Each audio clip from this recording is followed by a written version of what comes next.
Hello, my people. I don't know what to call you. Anyway, welcome to a role play. This came out like a week or two ago, I think. I remember when I saw the notification for it come out at like fucking 12 or something the day that it released. And I was too tired to fucking do it, so, and then I kind of stalled on it because it looked like garbage to me. Like, it genuinely didn't look like anything I'd enjoy. So, um, because I'm really not a big, I'm not a big, I'm not a big D&D fan, you know, and the entire project, the entire thing about this is that it's a D&D visual novel where D&D is a thing in it, and I don't really like that game. To be completely honest, I just don't. Um, but it's by the Echo Project, so I hope it's good.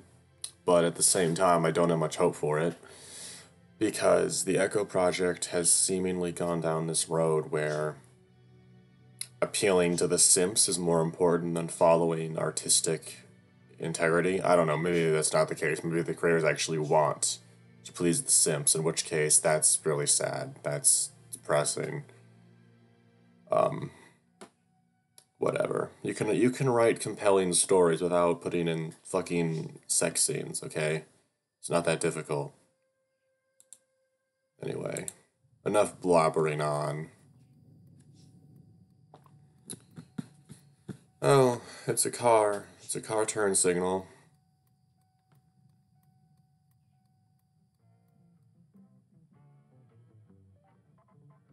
Oh, it's Echo. I'm kidding. It's not Echo, obviously.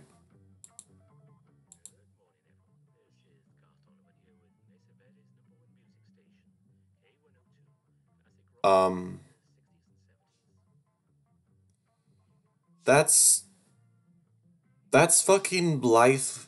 That's fucking Blythe Wild. I don't know how to say the second part, but Blythe. That was literally Blythe in a fucking Echo Project game, and I'm sitting here like he doesn't do any emotion.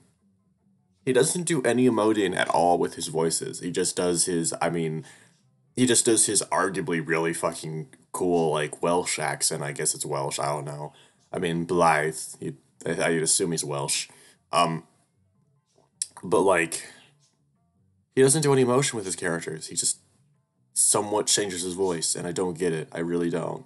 How he's so much more popular than I am. I don't get it. I sound like a fucking bitter ass person. Whatever. You go. I don't know.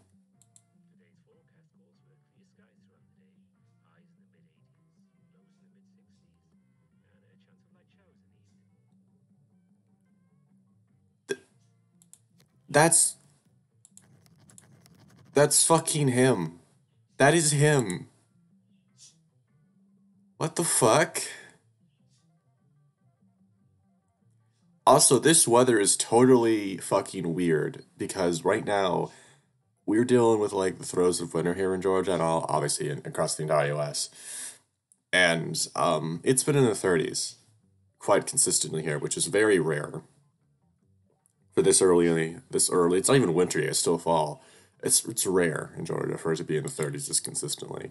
But we're going up to Michigan on the 19th, and that's going to be hell because it's going to be snowing the day that we go up there. And I haven't seen a northern snow since the last time I was up there, so that's going to be fucking cool.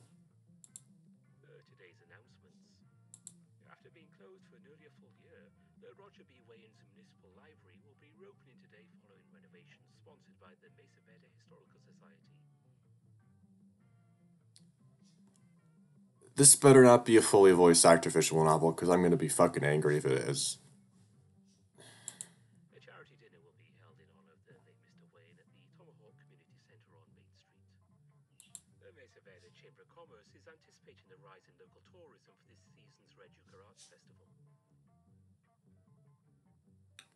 I'm sorry, how did you pronounce that? Yusa? It's Yuka. I'm sorry for telling a natively British person how to pronounce American words, but probably not even American. It's probably like Native American.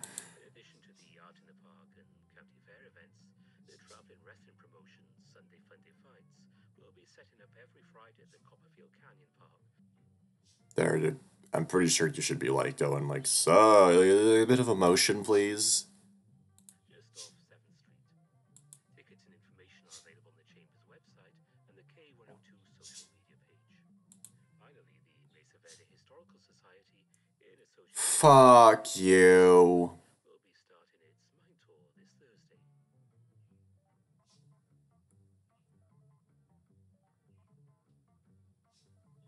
Red Wolf Prospector.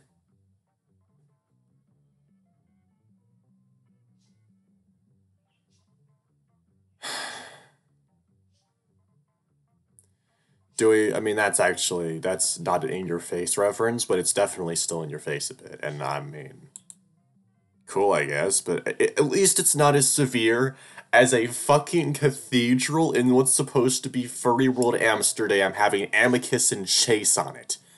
That made no goddamn sense. This actually somewhat makes sense because it's in like I'm guessing Arizona area where where red wolves would be a thing. So this actually makes sense. Which will take visitors through levels A to D of the famous Mesa Verde mine. This entire thing is a reference to Echo, isn't it? Driving tours will also be available every Friday through Sunday, where guests will be shuffled across town to various local historical sites. Are we gonna have a character who created Echo in there in like as a story, and that's gonna be explanation for all this fucking for these years of of speculation and dog shit. Well, not dog shit. Echo's really good, but I'm scared that's gonna be explanation because that's a really cheap cop out in my opinion. The Historical Society recommends visitors bring closed-toe shoes, sunscreen, and a sense of adventure.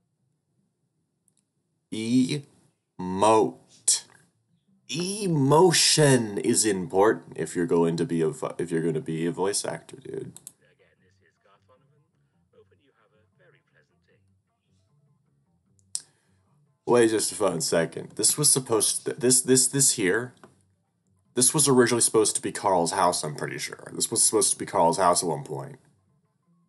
Like that was the original design for his house, if I remember correctly. Huh. So as I write, is Echo just a story that someone made up?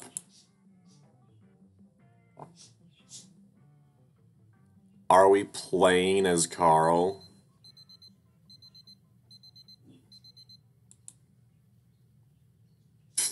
Danny. Oh my god. I'm just thinking of the Ninja Sex Party song, Danny Don't You Know.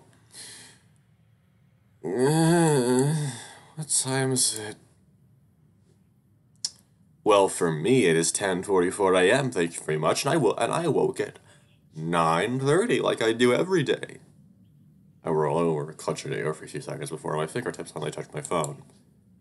I squint at the LED screen, waiting for my eyes to adjust to the light. What? I know I've seen that somewhere. Or, no, that's just reflection, isn't it? Yeah, that's just reflection, I think. I squint at the LEDs. I already read that. Ordinarily, I keep my curtains closed, but I left them open to try and make it easier to get up in the morning. That's not an issue I have. I am able to wake up in the morning pretty early. It's not really helping. I mean, I'm guessing this dude is either depressed or had an accident or something, or maybe they're just having a hard time in life and they can't get up because of that. Because that was me. That was me back when I was really depressed. When the right squirrels on the screen come into focus. 11:30 a.m. Oh, okay. Neat. That's not that late, actually. I mean, it is late for me, but... Oh my god, there's a dad figure. Danny? Danny, you're up yet? Yeah, yes. Okay, hurry up and shower, alright? We gotta get your thing at 12. We need help.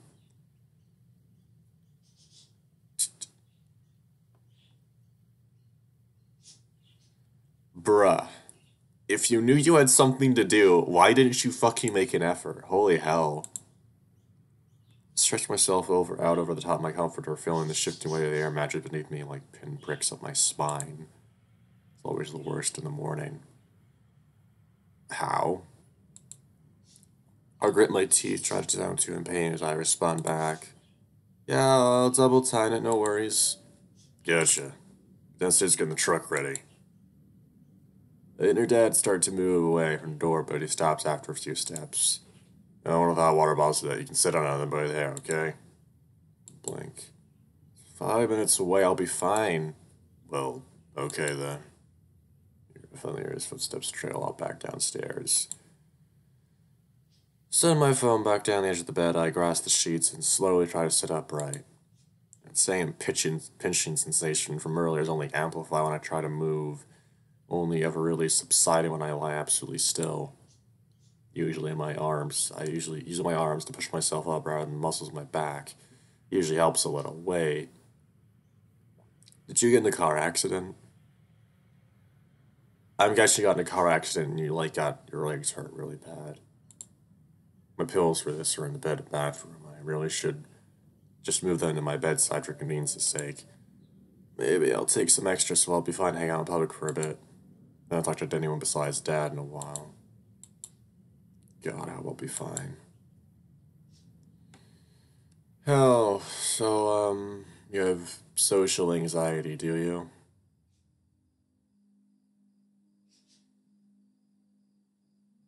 Okay, so we're already in the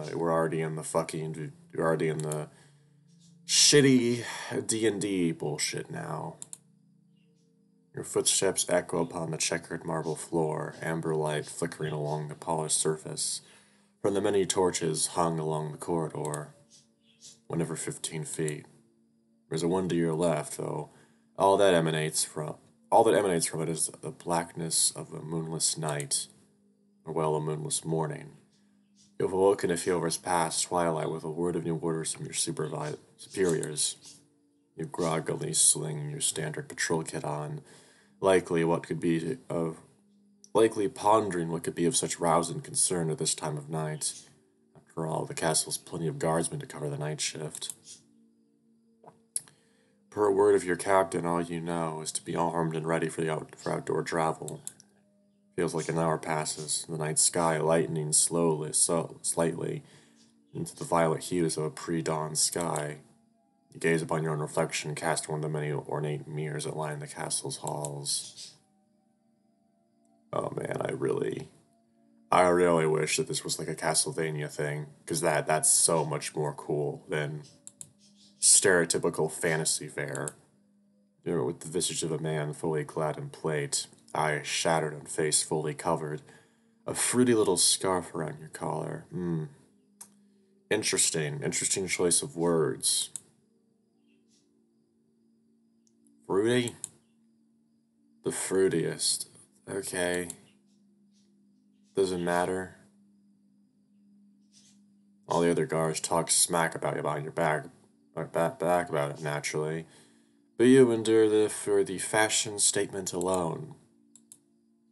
The only other item I get to have my template character, I'm gonna get shredded for it. Nice.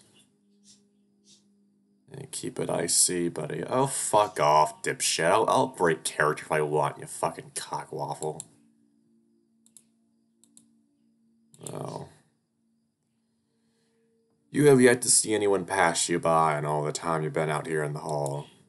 In the wake of the king's passing last month, an unusual solace has fallen over the prestigious keep. Is this a reference to fucking Liar? Or... I swear to Christ, if this is a fucking reference to Liar. These windows look exactly how they do in Liar as well. First, you had a segment that looked extraordinarily like Echo, and now we have one about Liar. This is really funny. Not really. I'm not a fan of it. I mean, it's too early to say I'm not a fan of it, but who knows? Maybe I don't know. I just hope it sticks to the landing. And I mean, it's got my attention. That's the best you can really hope for. That is the best you can hope for. Oh, it's 31 degrees out. That's to be expected, I would say. At least now that I've gotten used to it.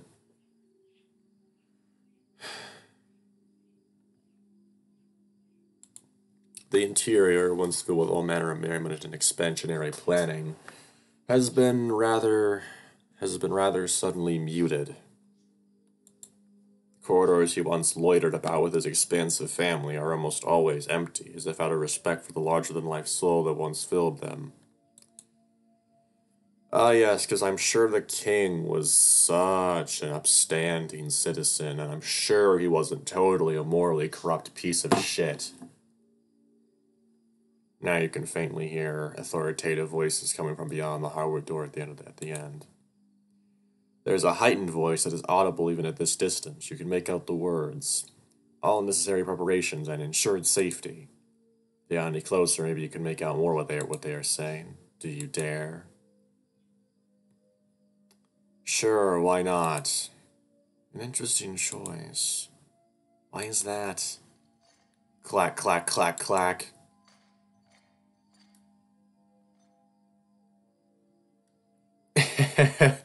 Okay, my character's a fucking... Okay, yeah, cool. I mean... By extension, me saying that means I'm a dumbass because I forgot about the armor.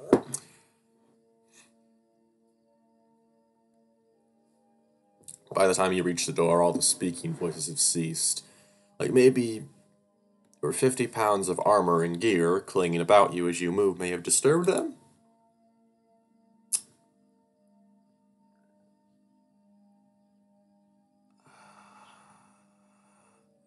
Okay, so honestly, booking it, terrible fucking idea. They're gonna think you're there to kill them. Back away slowly. That's more menacing, honestly. The voices within the room pick up once more. Right. Well, I have made arrangements for the thing. The thing you're just talking about. Good. Can you excuse it for a moment? The next thing you know, the door is flinging forth and smacking you square in your helmeted noggin. Oh, of course. You fall back upon your rump, squinting up to see the side of your superior officer, Guard Captain Swad Anpus, leaning over you. Leering over you. Oh, so I'm guessing they have an accent then. He's blocking line of sight into the room so you cannot see who he's talking to.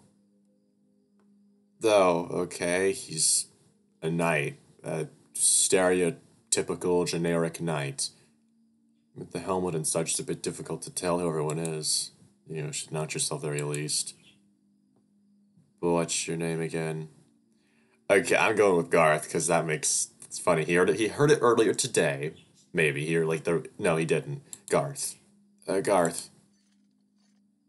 Guardsman Garth, of course. I should have recognized you by your demeanor.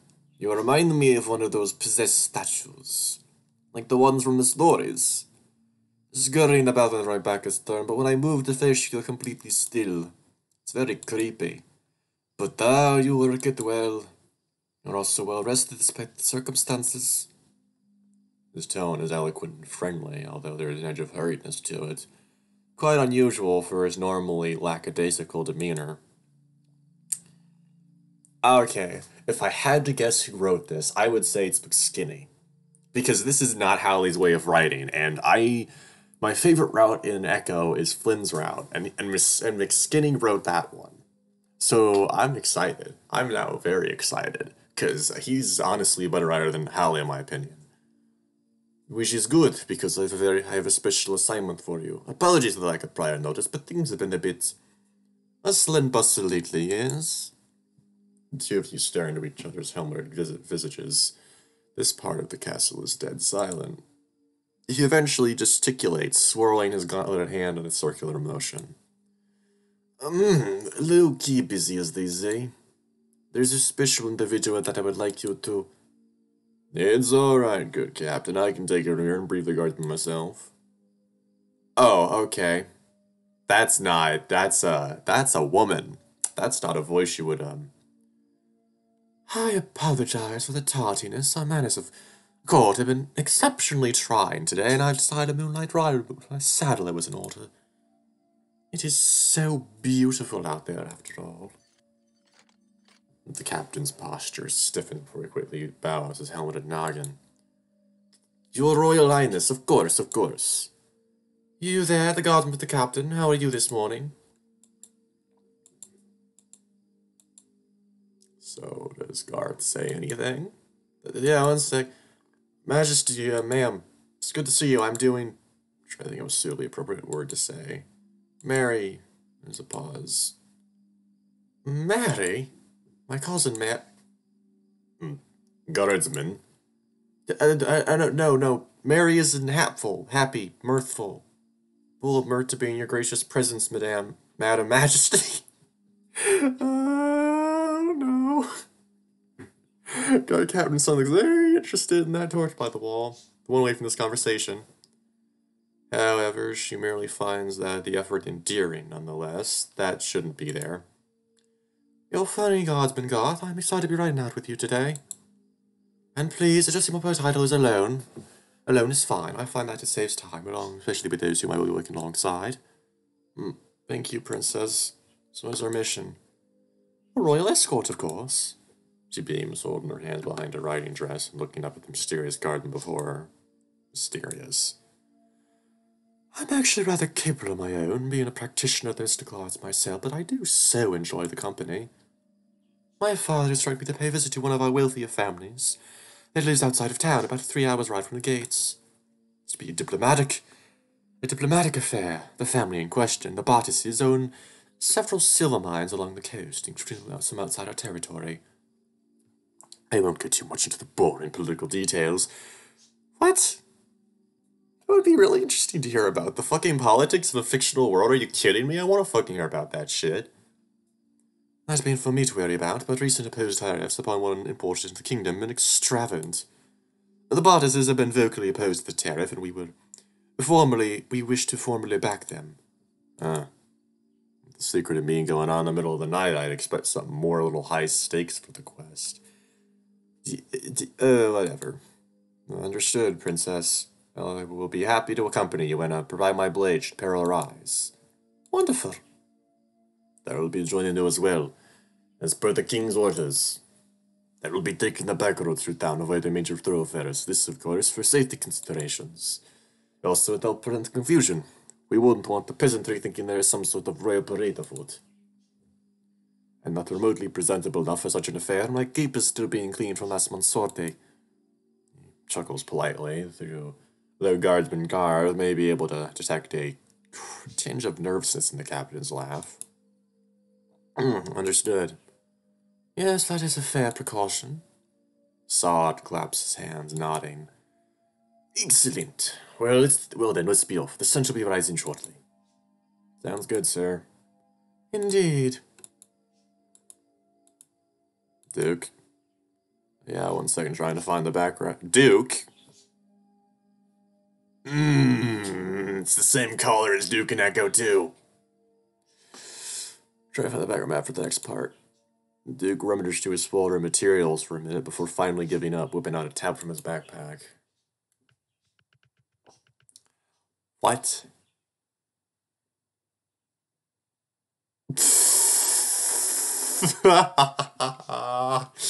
Oh, fuck you.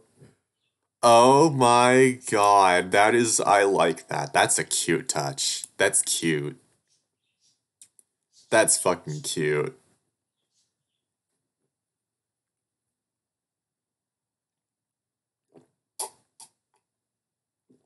And hey, I'm getting Echo vibes from this, I will say, because this is how they did most of the backgrounds in Echo.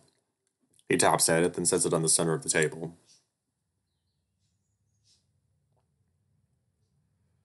Vulcan by the Sea, capital of the Petty Kingdom, contains approximately 30,000 people.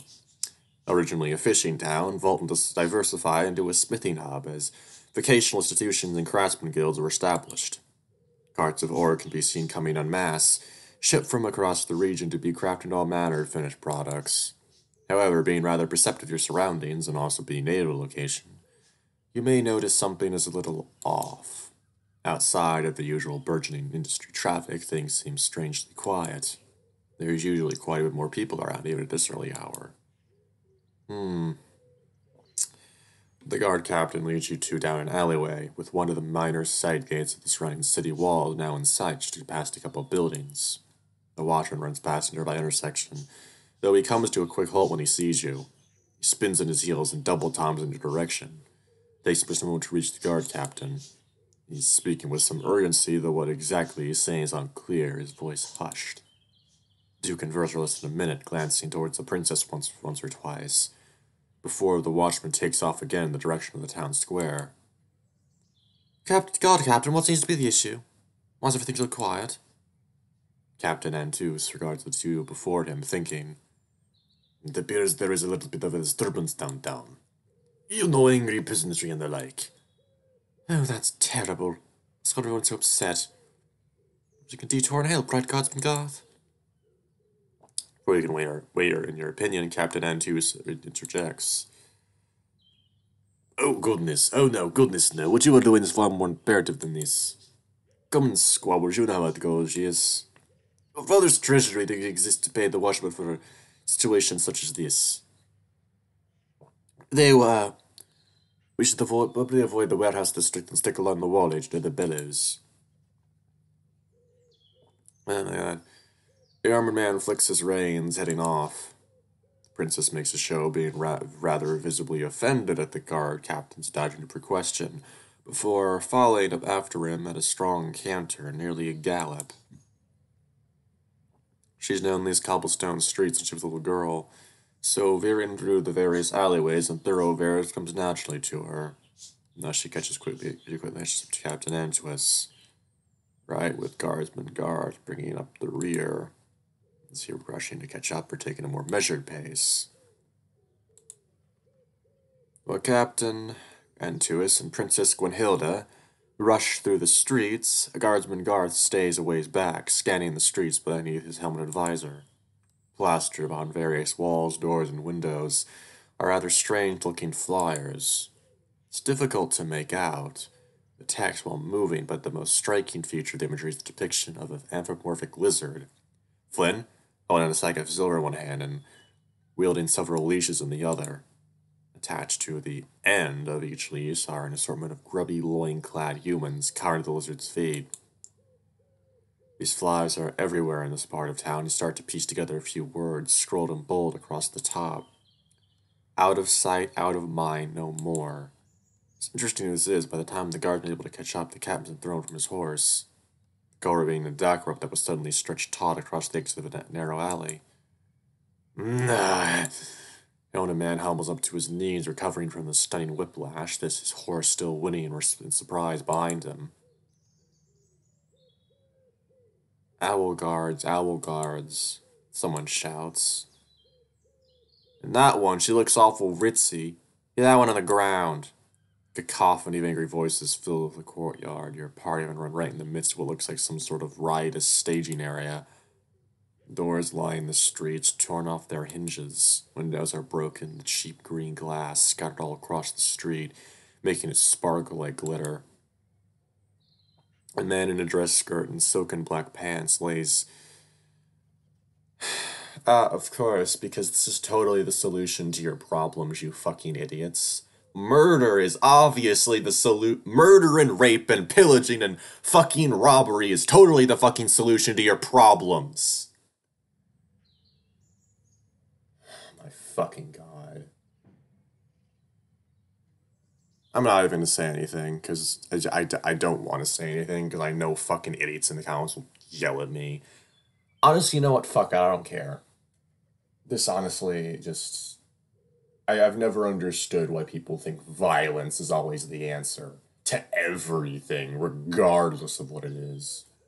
It's fucking retarded, man. It's fucking stupid. Are you really so intellectually inefficient that you genuinely think that violence is the answer to everything? From this distance, you can merely just make out a few plumes of smoke rising from newly created blazes, incendiaries running amok. More presently, however, it is the threat of the sixth enclosing rioters. They may be in plain clothes, but they're armed with freshly forged swords. And judging from the noise past the courtyard, there's more just around the corner. Captain Antus glances back just as one of the younger-looking men in the crowd braves a swing at him. It's smacking against his armor with a painful thud, but not penetrating it. Gotta get her to safety! Go back, go back! It's just wildly about the direction we came, rolling out of the way of a second blow. Gah, save her. This looks like pretty gnarly. Being a royal guard is sort of your whole job to ensure the general aliveness of said royalty. So we're basically playing a king's guard. Got it. With the mob closing in, potentially more on the way, getting out of the city is a priority. Priority uno, of course. Numero uno. Why not? Yes, sir. Guardsman, you can't just leave him here. Another blow strikes the back of Captain Antuous' helmet just as he gets back up to his knees. He staggers. The mobsmen are approaching you now. Be gone! Looks into it, I'm despair. I turn the horse around and head back down the other end of the alley. Begrudgingly, the princess follows. In the distance, whooping and hollering can be heard, intermixed with the clashing of metal upon metal. His cry of pain can be heard. Oh, he's fucking dead. Outnumbered and injured, Captain Antuous is assuredly dead. Damn it. But the same cannot be said about you and the princess. You speak through the bellows, signs of looting and destruction become increasingly visible. This unrest had mounted for some time, and cited via an unknown catalyst where tension slightly boiled over. The two of you are moving too quickly to be readily accosted. Most would be waylayers lacking ranged weaponry to dismount you. Princess Gwenhilda, though dressed in a comparatively fancy-looking riding gown, especially with royal class, is a relatively unknown figure amongst the populace, unrecognizable by most down here. After all, she's only been a princess for about a month now. You exit through one of the main trade gates, the guards here haven't abandoned their posts. How has she only been a princess for a month here? That doesn't make sense. Well, so we have some original background art now. That's cool, I guess. Of course, you're not the only people fleeing town. Escapees of all types filter out alongside you, though you appear to be only equestrians. The rest of them are on foot. Shall we stop to help them? Our princess. Doesn't respond, looking back with a furrowed brow at the city we've just fled. The wall is getting farther and farther away. I hate to say it, but I feel very much out the loop here, princess. Suppose us royal guard types aren't, kept too privy to matters down below, are we? No, and that's a horrible shame. Came as a shock to us all, but to no one more than me. Honestly though, I get what she's saying, especially in like this medieval setting. But the best way to get people to, have more money is to force them to rise up on their own and forge and make their own money without just giving it to them.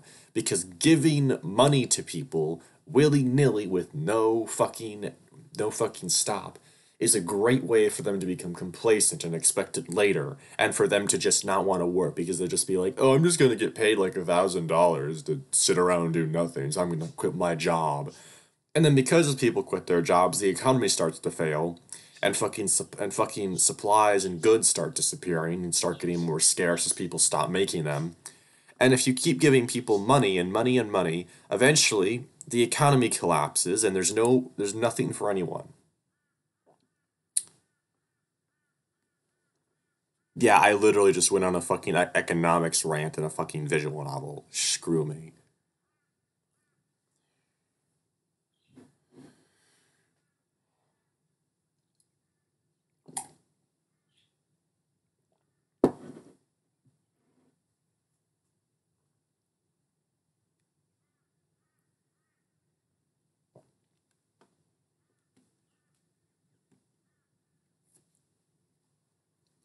Essentially, the best way to ensure that everyone wants to work is a middle ground between giving them what they want and treating them like shit. A middle ground is where you want your policies to be at in order for the economy to continue in a good way. Also, you shouldn't just print money willy-nilly because that's a terrible way to flood the system and cause inflation to occur. And once that happens, well, we're pretty much, I mean, that's the common people will be very fucking angry that they have to pay more than they used to pay. And eventually, who knows, there might be another riot. See, I mean, honestly, economics is very interesting, and politics is really more interesting, especially if you view it from the perspective of Machiavellian politics, because then you start getting into a lot of interesting topics that you really should study up on, in my opinion. Just study up on this shit. It's so fucking interesting. You can't help but doubt that. Fuck you. Remembering the sight of Captain Saw getting smacked at with fresh swords and the poor dead blacksmith at the entrance of his shop. My own people, it breaks my heart. Captain Answorth. Perhaps I should have stayed, spoken with them, assuaged their concerns. Perhaps, not. Saw a few flowers posted around before I managed to catch up. Something concerning the lizard folks' oppression of humans. Forgive me, but, does the phrase out of sight, out of mind no more mean anything to you? She thinks around frowning to herself. No, I don't think so. And there aren't any lizard folk in the Bolton by the Sea anyway. Princess turned, sweeping her braided ponytail from one shoulder to the other, letting it idle. It looks like you aren't the only one feeling less than privy, Guardsman Garth. She smiles faintly. I tried to smile back, but that's not really coming across well with the helmet at all. Not instead. I do believe our quest, as you know, is still on. Finding the Bardises.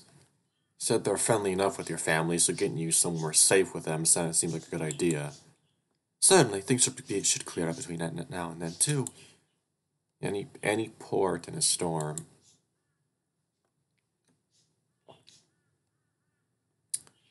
Oh, more original background art. This is cool. I really don't like the stereotypical, like, fantasy D&D setting. I really don't. But, if it was up to me, I'd make it like a gothic horror setting, because those are so much more interesting than fucking fantasy. I hate fantasy. I really do. Eventually, after, let's say, 15 minutes worth of travel at a galloping mounted pace, you no longer see signs of other citizenry wandering around. I'm going to head in the direction of the Bardises. You've been forced to follow a lot of lesser maintained back roads. This is where you begin to hear a humming. It oscillates in pitch every 10 seconds or so, with brief pauses for breath, almost like a song. Your mount starts to behave strangely, sniffing the air, slowing down and stopping their hooves against the shoddy stone path. That's not good. What? Horses are prey creatures. Their survival depends on their innate ability to read the environment for potential threats. Whatever is up ahead, they clearly perceive as a threat.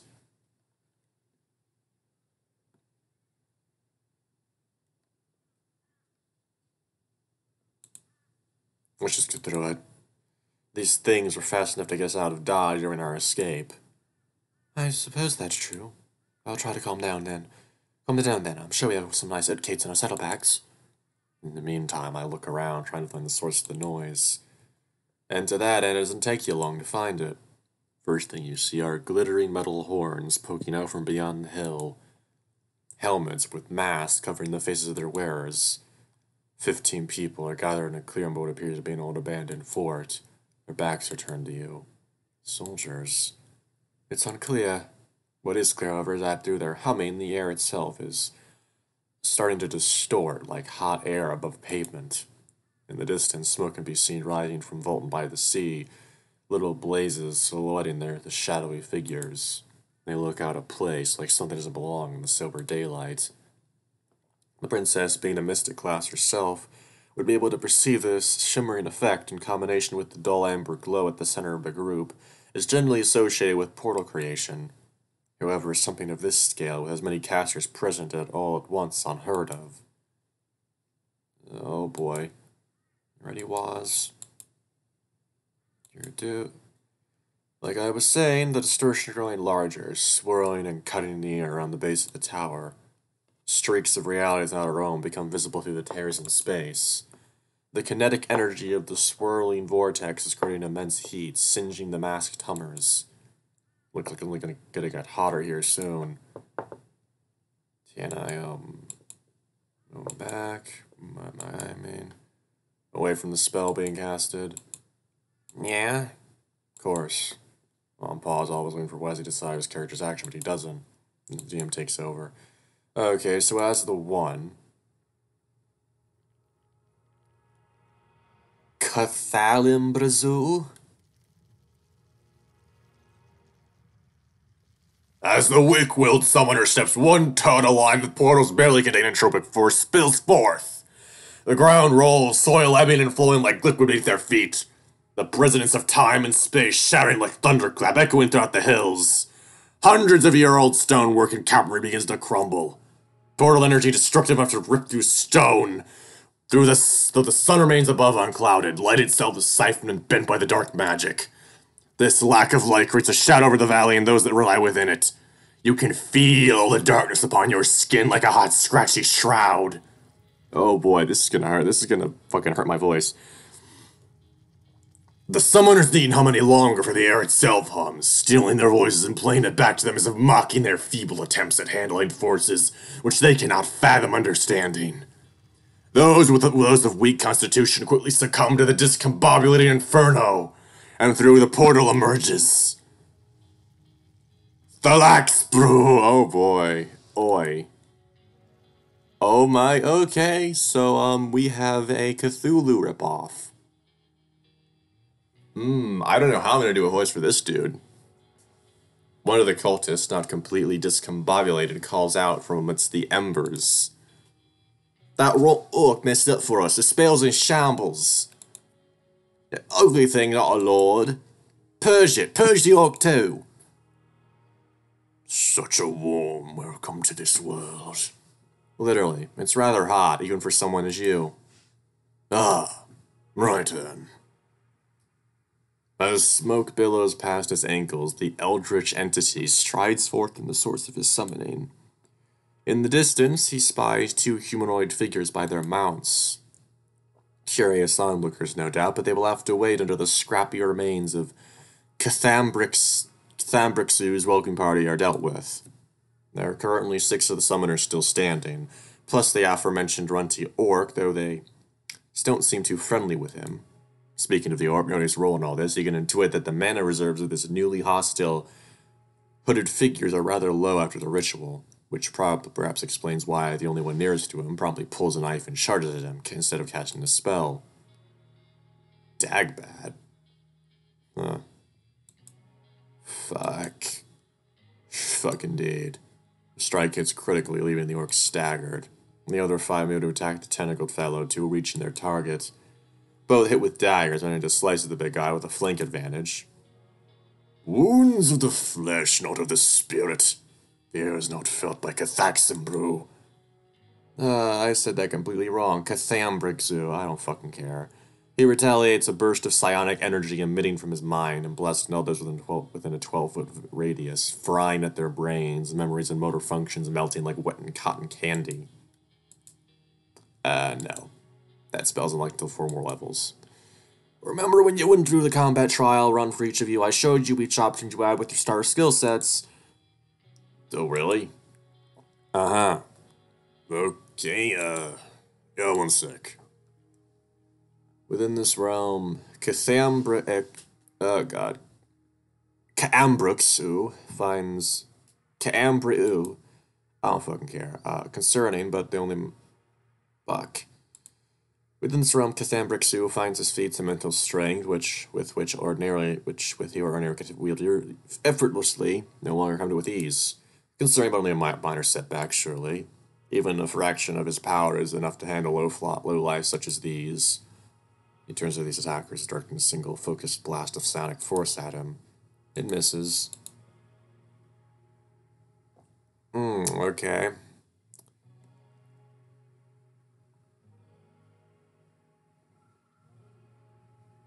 Quite a bit of time passes as the two fight the rest of the masked attackers, most unsuccessfully. The smaller managed to get hold of his own dagger and take out the guy who ambushed him, but remaining 4 are still really laying into them. The originally intimidating eldritch-looking fellow from the portal is now thoroughly battered. He's nearly down, no longer carrying himself with the same level of self-aggrandizement which he was flaunting something fierce earlier. You know, I feel kinda bad for them. I mean, I can sympathize with those also not having the best of days today, even if they're not exactly human. Mayhaps we should lend them some aid. Looking across the hill towards the green and blue fellow, getting their rumps kicked, it does feel a little wrong just to stand here and watch. You insist, Prince, is my job after all. She smiles gracefully, feeding her last oat cake to Butterscotch, her horse. Really? I have a kitten named Butterscotch. What the hell was that? Oh, fuck no. They're messing with the fucking power again. Fuck you, assholes. The power better not fucking go out. I fucking swear to God. They're stranded on the battlefield with their guard in tow. Not long after, I'm buffed up by a blue glow of armor fortitude for the princess's magic. Emboldened and empowered, I rushed into the mess of dagger-wielding cultist folk. Shields raised, I bashed as many as I can, trying to draw their attention onto me, away from the squishier folk. With their backs turned, the orc managed to backstab two of them, while I finished off one that was targeting the blue guy. With one remaining, it's the princess of all people who finishes the job, a bolt of white magic shot from her fingertips, zapping him dead in the ground. And with that, everything goes completely still. The destabilized portal vanishes behind the wounded tentacled entity. Silence fills the valley, and our heroes are left standing amongst one another. It's unfamiliar and strange company, a million questions on their minds, but alas...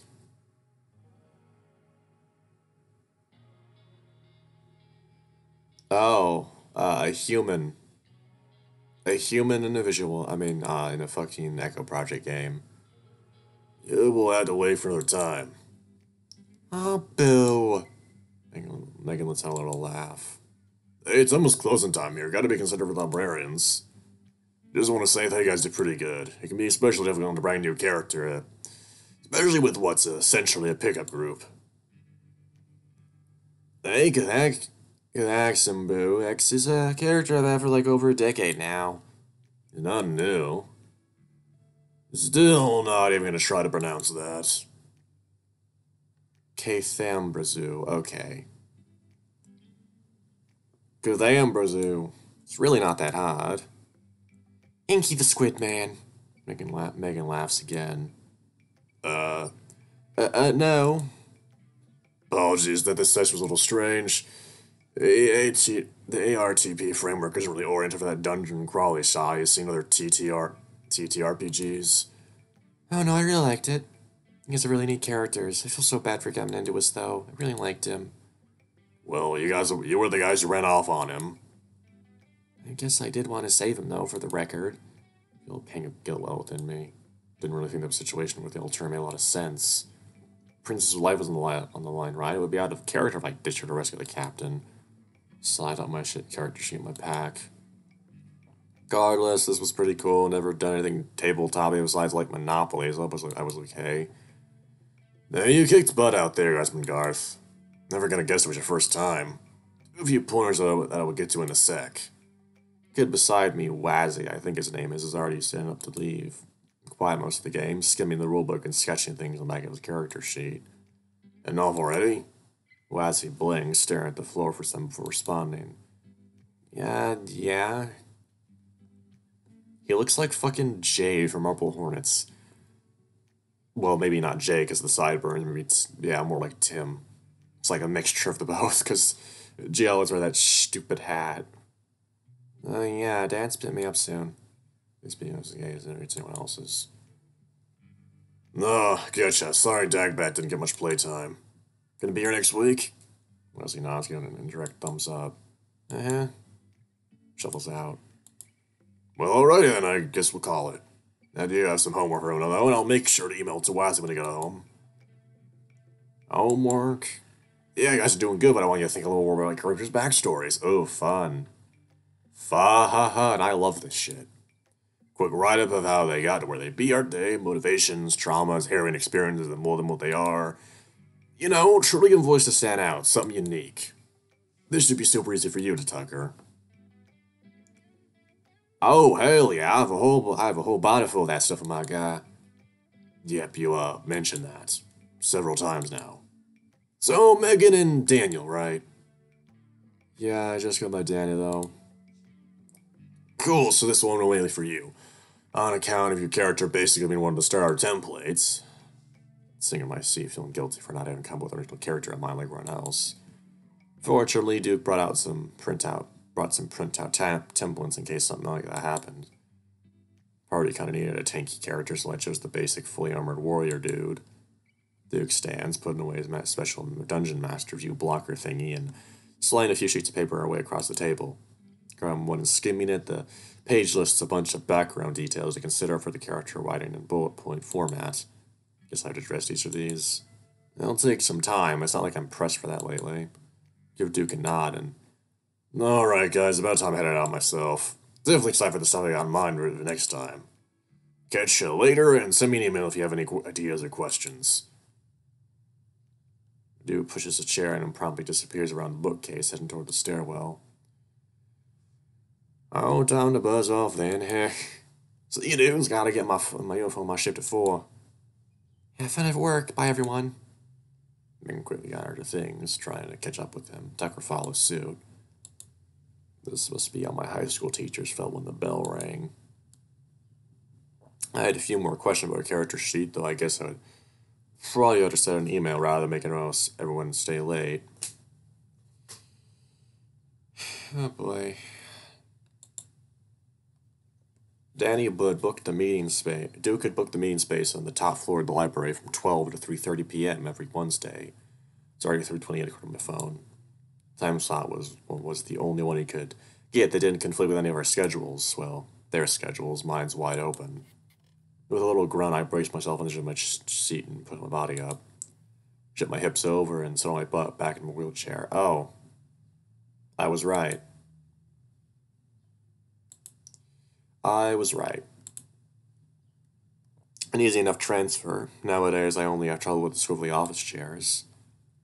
Slinging my pack over the backrest and clasping on the safety strap on my midsection, I pushed my way off toward the elevator. The library is at least 80 years old, but recent renovations have made it a heck of a lot more maneuverable. Theory, at least. The place was packed when we got here, all the tourists and townsfolk checking out the latest renovations. It wasn't so much that the crowds were major obstacles or anything, more so the fact that they parted like the Red Sea when I even got a little bit close. Appreciate the courtesy, though. There's something about the way everyone just has to stop what they're doing and stare at me until I pass that makes me feel, well, not great. Sure, this place is pretty dope, with fancy black brick floors and sunset gradient carpets in the reading areas. Plus, there's even the family video game and movie rental area, all made up to look like one of those retro Blockbuster stores, complete with popcorn. I actually get a library card and check it out sometime. So you're not gonna read, you're just gonna do the fucking video games and movies, got it. Lazy. It takes me about 4 times as long to get outside as everyone else.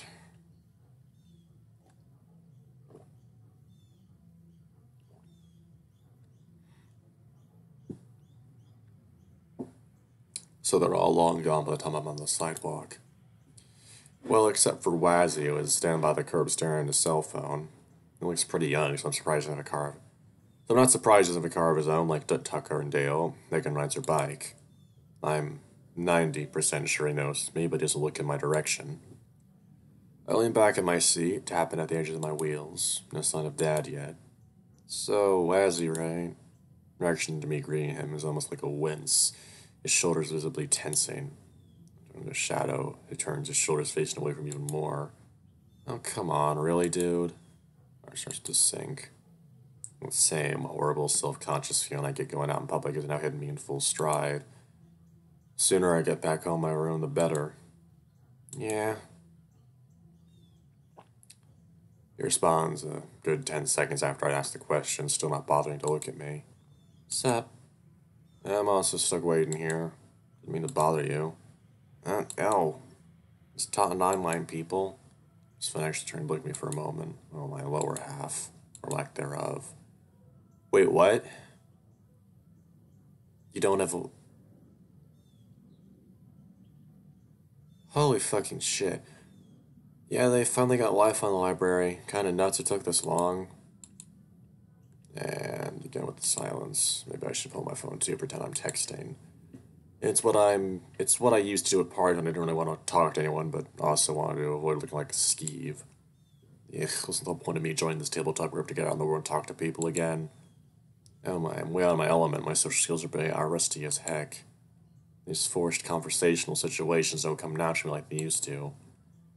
It's not like the skate park where you just wave at somebody and start shooting the crap out where they got their deck and what sort of tricks they can do. We spent the last 5 hours pretending to be someone else without ever actually getting to know each other. It's weird. Maybe I should have shaved. Sorry. shift his way from one conversation to the other, sliding his phone into his pocket. I'm not good with speech. Oh, no worries, man. Well, I haven't worried plenty. ESL, English Second Language? Surprisingly, he smirks. What makes you think of that? Your complexion. We live in Arizona. A third of the population is like that. Nah, stretches his jaw. I don't have that excuse. Just something else. He rolls his hands, gesticulating as if trying to speak with them.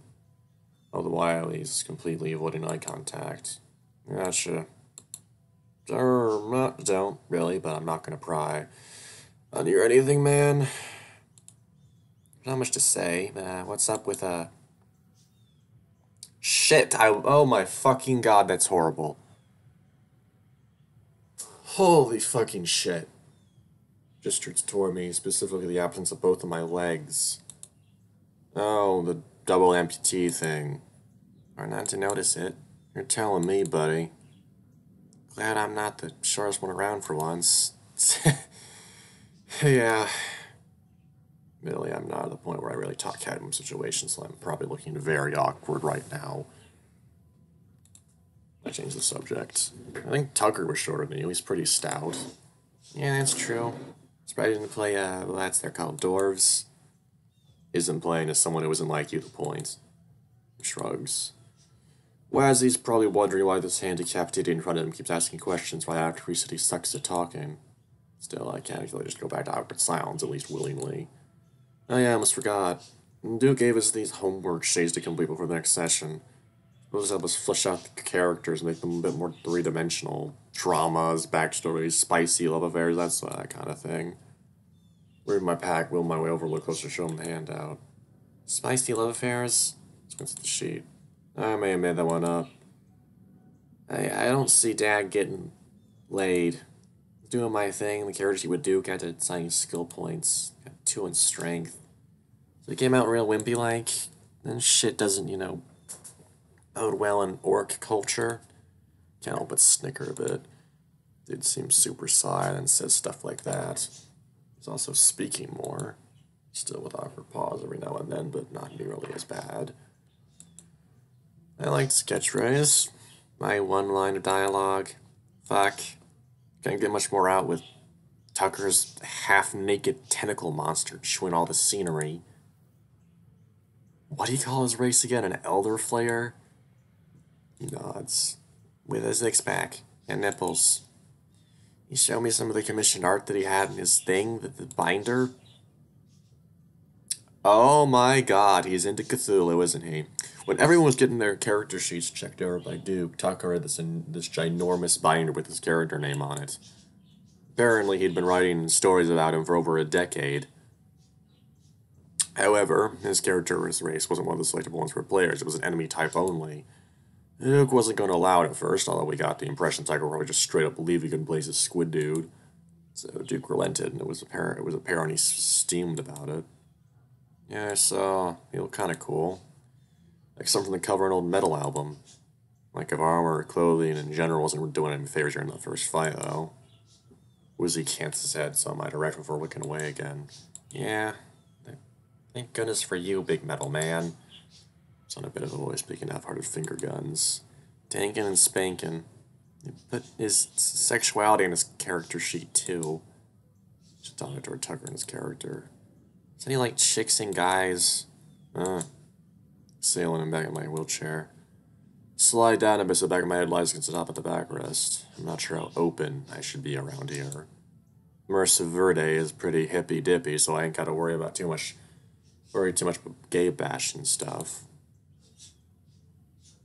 I doubt you'd have to worry about that in most of America, but there are some places where yes, you would, but it's like very small pockets of the U.S. at this point. Mainly, the most you'd have to deal with is like weird gazes, and even that's fucked up, but still. It's not like they're fucking killing gay people anymore. I say that, and, whatever. It's more so I don't know how confident I am taking on that kind of sexual labeling. Everything's happened, I can barely look at myself in the mirror.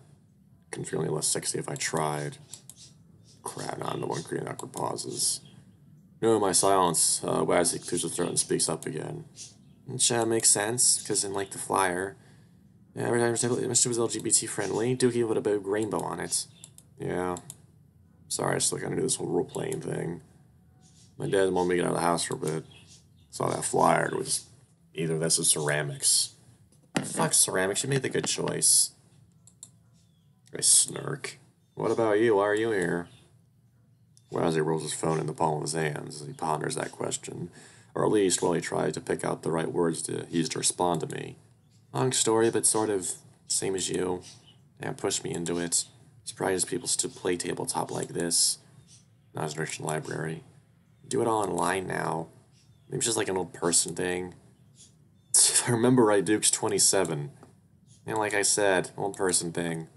Ouch! Woke up my pocket. Text from Dad.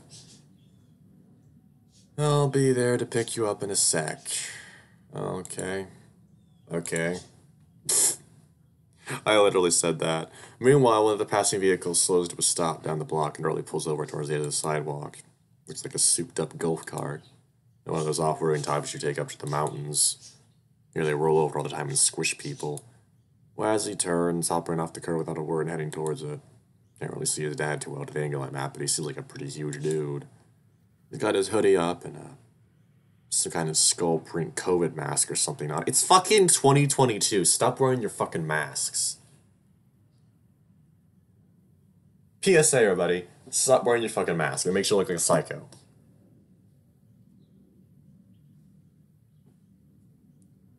Because guess what? I've never gotten vaccinated. And I didn't. I mean, I caught COVID, yeah, but it wasn't bad. It was basically like a minor cold for me. It lasted like a week. Really wasn't that bad.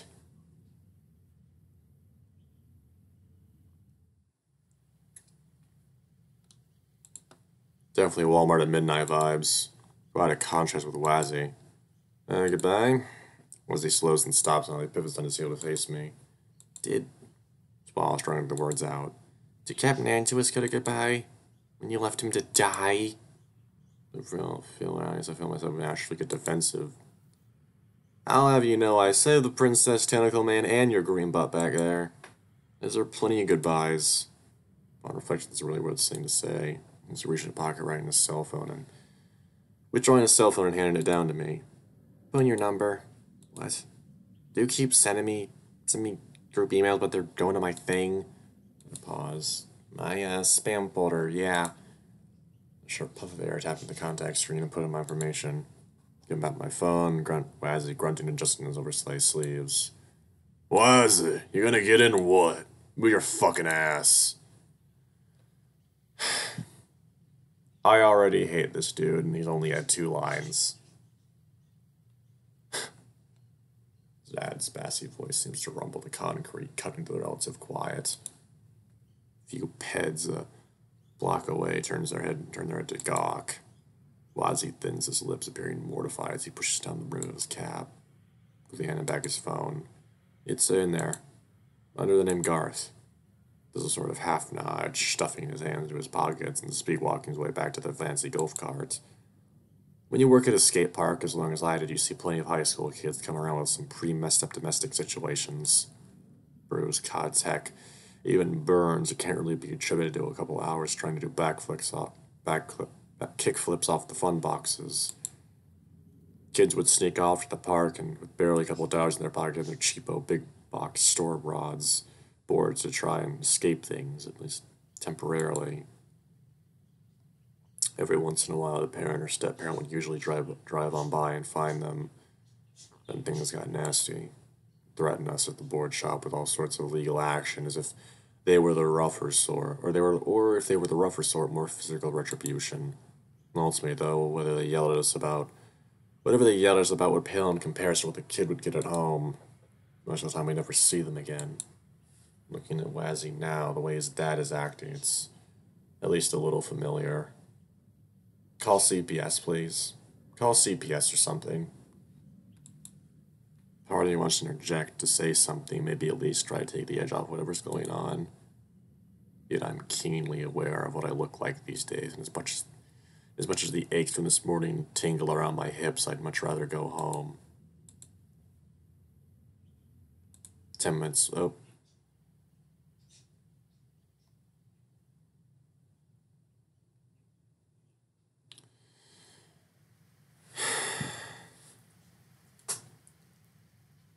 Jesus fucking Christ, man.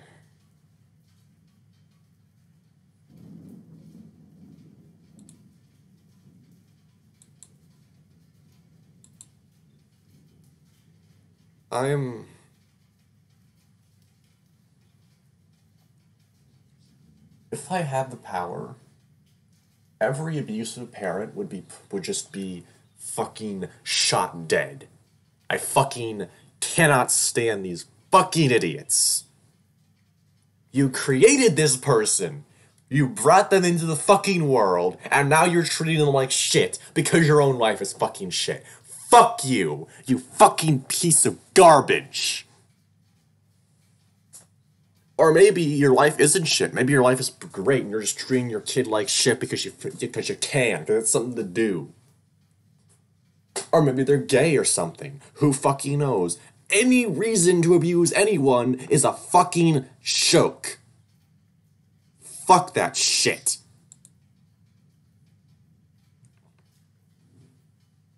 Gosh, you know this? It would just be light rain on the news this morning. And stares out the window, squinting up at dark clouds floating overhead. I mean, rain's fucking great. Here I thought I was gonna have some time to work in the VW. He keeps the curtain he'd been holding fall back into place, keeping the window open just a crack. Gotta let in all that humid, ozony air. This weather is pretty rare this time of year, after all. So, is everyone at the library pretty nice? Look at me. Yeah, that's good. Were there a lot of kids your age? Dad, I'm 20 years old. Yeah, that's still kid territory. At least by contrast to me. Yeah, it was kind of a spread. Mid to late 20s, I think. One of them was a teenager, though. It seemed pretty young. Gotcha. Wish I got to gone there with you. Checked out the new renovations.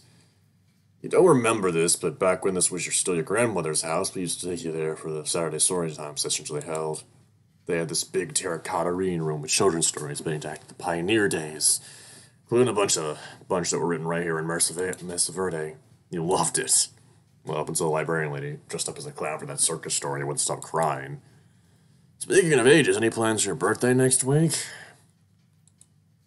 That question feels almost cruel.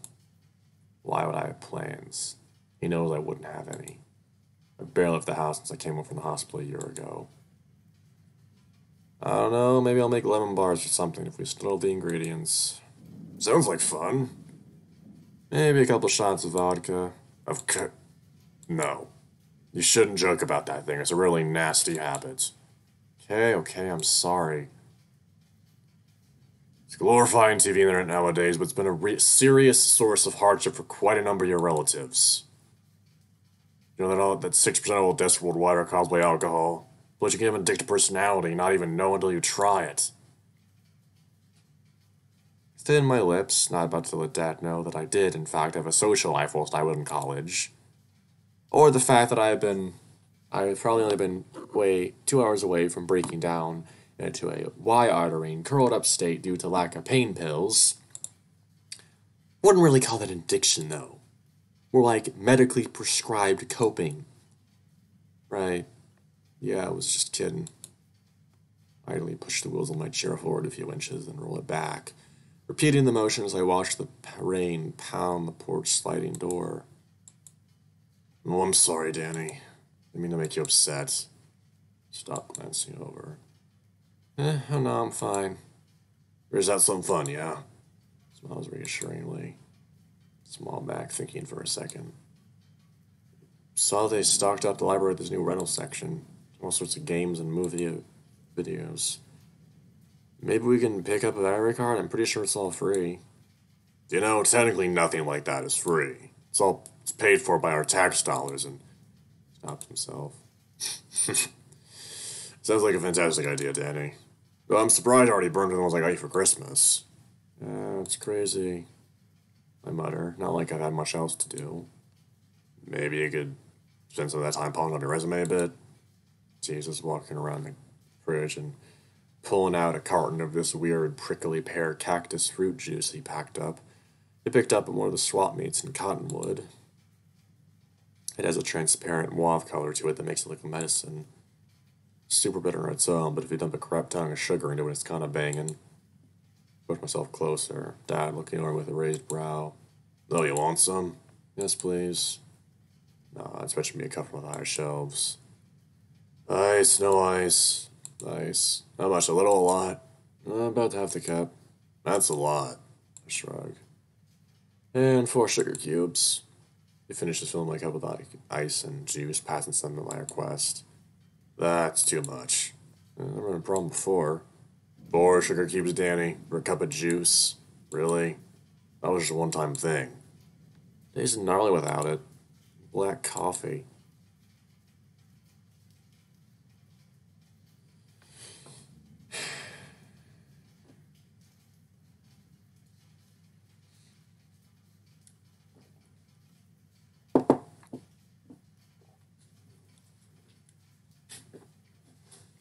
I know it's supposed to be manly and stuff, but I never enjoyed drinking unsweetened drinks like plain coffee. I kinda got spoiled by the fancy Cocoa Moco stuff they had back on campus by my dorm. Well, I don't add 4 sugar cubes to a cup of coffee. It's a big cup. He holds up the aforementioned. It's one of those University of Arizona cups with a big letter A on the side and a Wildcat mascot on the other. I think I came with my college acceptance letter, that and a t-shirt, which I've got under my hoodie. Danny, this is a normal-sized cup. Sees the bucket of sugar cubes in the cabinets with the microwave. Putting 2 of the cubes in the drink before handing down to me. Thanks. Take a look at the bitter purple juice. I probably should just ask for water.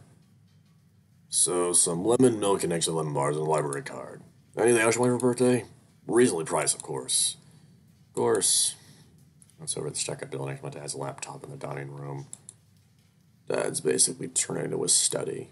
Spends half his weekdays in here these days. After he's done, he's always in a sour mood. I think of something cheap, rotating the cup and feeling the condensation start to seep through the plastic out of my hands. Need one of those big Mega Gulp cups like the kind you see truckers with. Well, if you got one of those, you'd never to come downstairs for refills, would you? Yes. I might see me a show turn over there. The creaky wooden stairway leads into my room. That's a bad thing. Why? Well, I do enjoy seeing out your room every now and then. Not healthy being cooped up there all the time. It isn't. But when you're in this mindset, it very much is. It very much is to someone in this sort of mindset. I'm not even gonna fucking try and compare my life experiences to this dude because he's lost both his fucking legs, for fuck's sake. But I was myself very depressed and at one point even suicidal, and I remember that leaving my room felt like it was climbing Mount Everest. Nowadays I just do it all the time. It doesn't even faze me, but like back before it was fucking difficult, man. Getting a little frustrated, I end up giving Dad a bit of a look as I move over the stair lift at the base of the staircase. One thing that I always like to always say is that, like, the state of someone's room is a pretty good indication of their mental health. It's something that I feel is true a lot of the time. One of the older models from 1990, I think. One of the little blessings of Dad inheriting this place is that Grandma also had mobility issues. Downside that, unlike some of the newer models, these lifts move slower than molasses and make an insane racket. The racist little motor that powers the lift reverberated out the entire house. That combined with messed up sleep schedules left Dad more a little when I could try to come downstairs in the middle of the night. Especially with all the hours he works now. Grabbing the railing, I push myself up to the point where I'm doing somewhat of a handstand, the rest of my body wobbling as I try to swing myself up and over onto the lift. Don't exactly stick the landing and end up crumpling into a half ball in the seat, my hand wedged beneath the armrest. See, not the easiest. I then look over at Dad. He's making a face. Not really one of sympathy or anything. It's like he's cringing. Stop laughing, looking away the pillow bright. Don't even know why he's making that face at me. Checking the floor, I'm pretty sure I didn't spill my drink. Hey. He smiled again, no trace of the strange face he was making. I'm gonna get settled and upset with your games and such, and a couple hours we can wrap some spaghetti. How's that sound? Sounds good. Mr. Renford switched the base of the stair, flicking it on to begin my slow ascent. Thank you.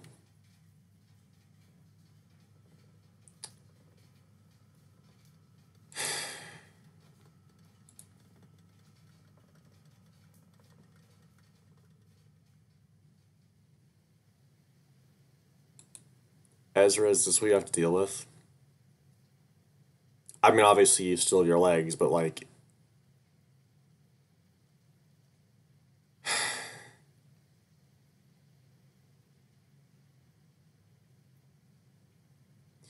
I want to hug you so bad, dude.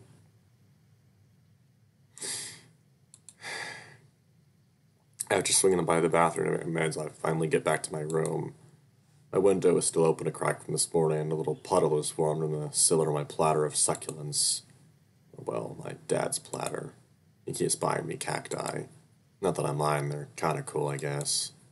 Originally, this was my grandma's workroom. It was filled to the brim with yarn, fabric, unfinished quilts, and jumpers, a knitter's nook. The other, the other spare bedroom had water damage, so after that accident, Dad ended up moving me in here. Funnily enough, the only place wide enough in here to put my bed was the closet, so now I basically sleep in a glorified cubby. Took some getting used to, but now I can't imagine sleeping any other way. Surrounded on all sides, it's cozy as heck. Plus, I got a spare TV for one of his co-workers at the airstrip, so I can stream movies and such whenever I want. My old roommate finally managed to send my TV from college over a couple weeks ago as well, so I've got that in the main, non-closet part of the room.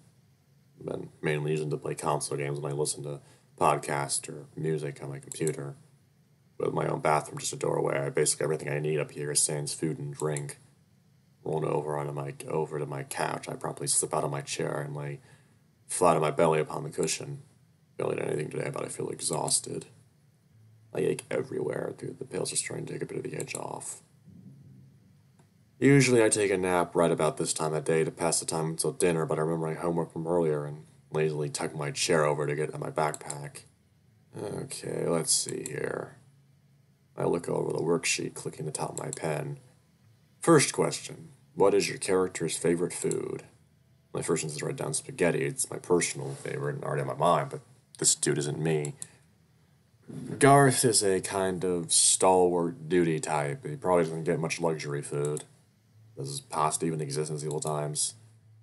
I think trying to consider what types of food someone in his position would have actually eaten throughout his life. While picking bread, maybe a cop-out choice. Maybe he actually secretly enjoys honey, like a low-down sweet tooth. They had beekeepers back then, after all. Apiaries or whatever. I scribbled down honey, one question down. Second question, how old is your character? This one wasn't on the character sheet, so it makes sense he'd ask it here. Again, part of him wants to just put him down as 20, my real-life age.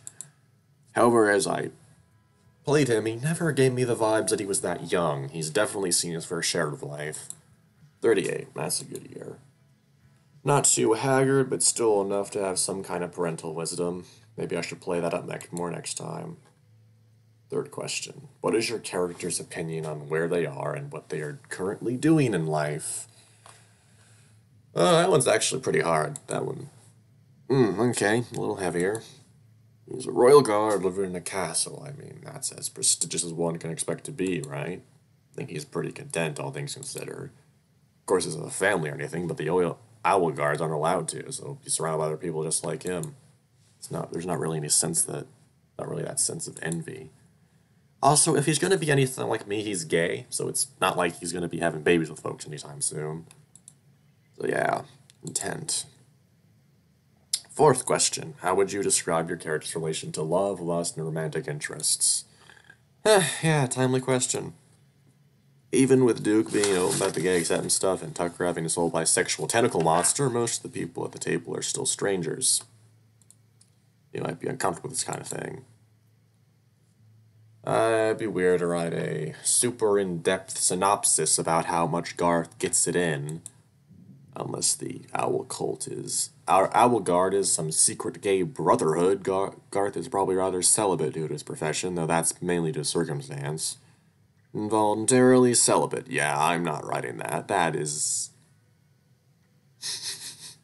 Incel. Not that he hasn't done the do before, of course. I'm sure with him being a big, strong warrior dude, he got plenty growing up. Eventually, I just settle on the it's been a while on all counts. Fifth question. What would you describe your character as ambitious or fearful? Why? Garth probably wouldn't be too ambitious, more so fearing of the fall. Losing everything, his standing, all that he's worked for. There's always motivation, there's always promotion to look forward to, of course, but it's not his main drive. His job is to keep the people's protecting safe. Fails in his duty, he's failed his oath.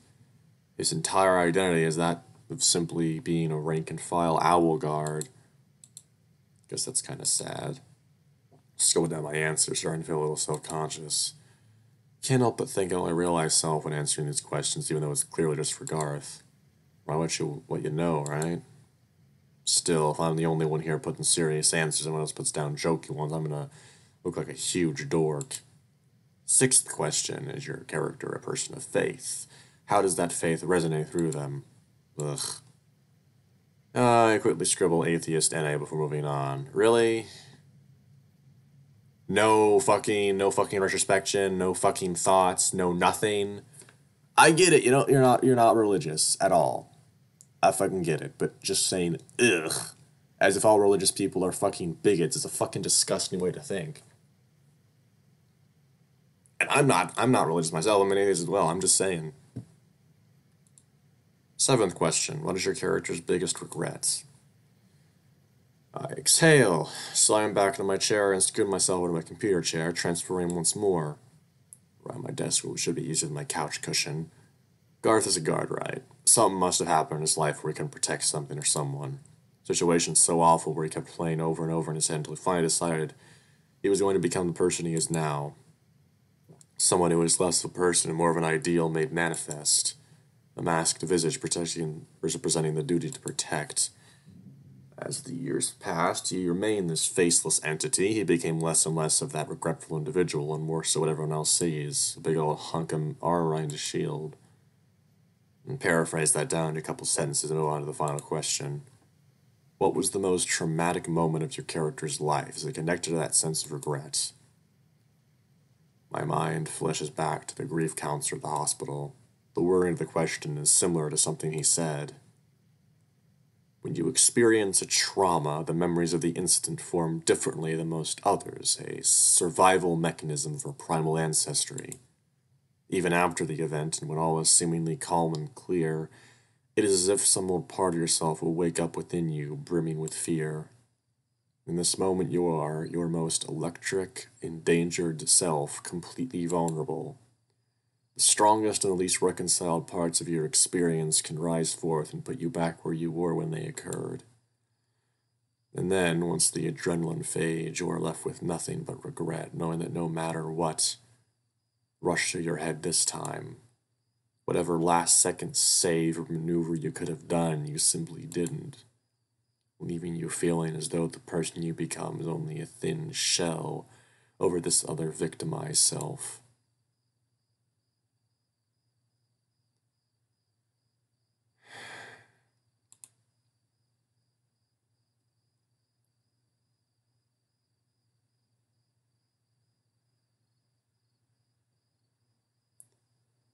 That is very true. That is very, very, very, very true.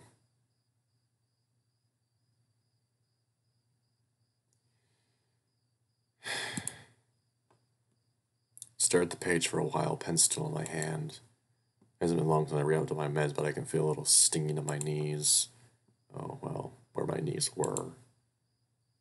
Even when cupping my hands around the edges of the stumps where my thighs begin, reminding myself that what's down there doesn't exist anymore. It still hurts. With other pain, I can get through it because I know it's temporary. Like 30 broken ribs, fractured skull, and lacerations on my scalp that eventually all went away. The scariest feeling was finding out that some of it wouldn't, no matter what I did.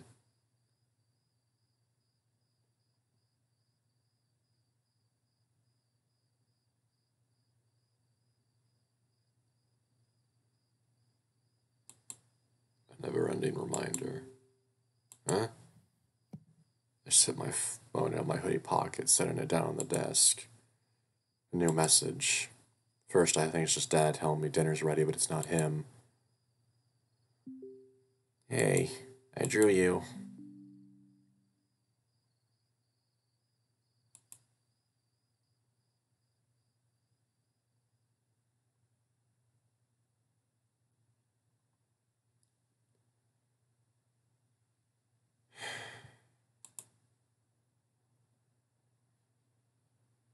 Hello.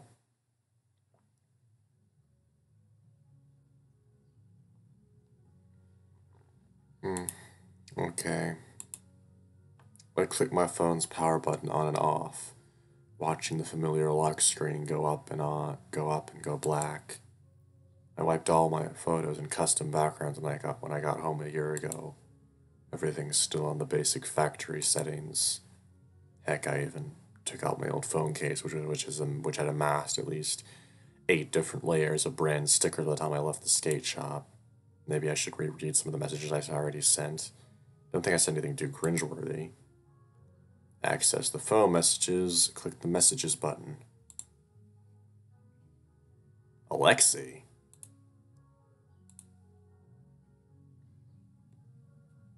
Oh damn.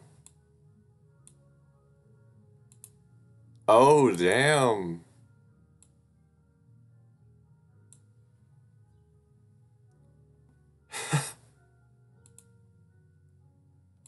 I swear I can't scroll because my fucking my fucking mouse wheel is terrible. Wow, the helmet's supposed to look like an owl head. Sick art though, means a lot.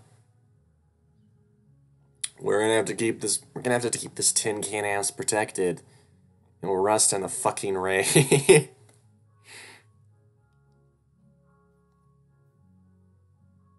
See, I can't fucking. Yeah, I scats a bunch of shit since I spent most of my time just sitting around watching you guys RP. Speaking, have you finished that worksheet yet? I finally found all Duke's emails in my spam. We're working on it. What question are you on? Last one. Stuck on it? You could say that. Oh, Huh? Nothing. Okay. Sup, Bazzy? Not to be cringe ass, but I kind of got an idea that if you're interested, what if all our characters knew each other? Oh, is that allowed? Why wouldn't it be? Duke let Tucker be his fucking homebrew hentai monster. Pfft, I still think he looked cool. Yeah, me too. Sketching him right now. Nipples and all. Extra big, double pepperoni on squid sushi. But what'd you have in mind for the knowing each other thing? Oh yeah, I don't want to like twist your character mind or anything. I'm just kind of spitballing. Don't need to spitball back. Swapping spitballs, though. Seriously, dude, you can say what you have in your mind. No judgment. Oh shit. Okay, yeah, cool.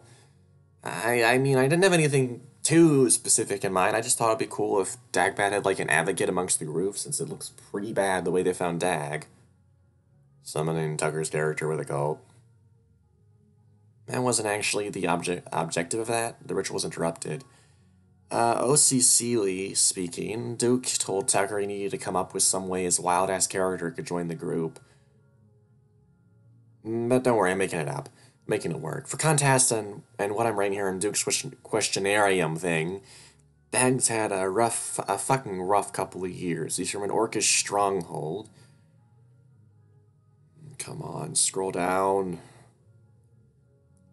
And as a prematurely born runt, he should have gotten smashed into green paste at birth, but he wasn't. You know, like the Spartans did. I thought they just let the babies out in the wood or something. What you describe as a little more metal. Naturally got his ass beat up pretty much daily growing up. Is that what you put down for your trauma? Yeah, I know more detail than that, but yeah. He fucked off from home when he was for around 4 years ago when he was 14. He's been on the road since doing odd jobs to get by. To compensate for his lack of strength, he delved real hard into the mystical realm. Ended up recently failing in with the necromancer types he saw and has been training with them.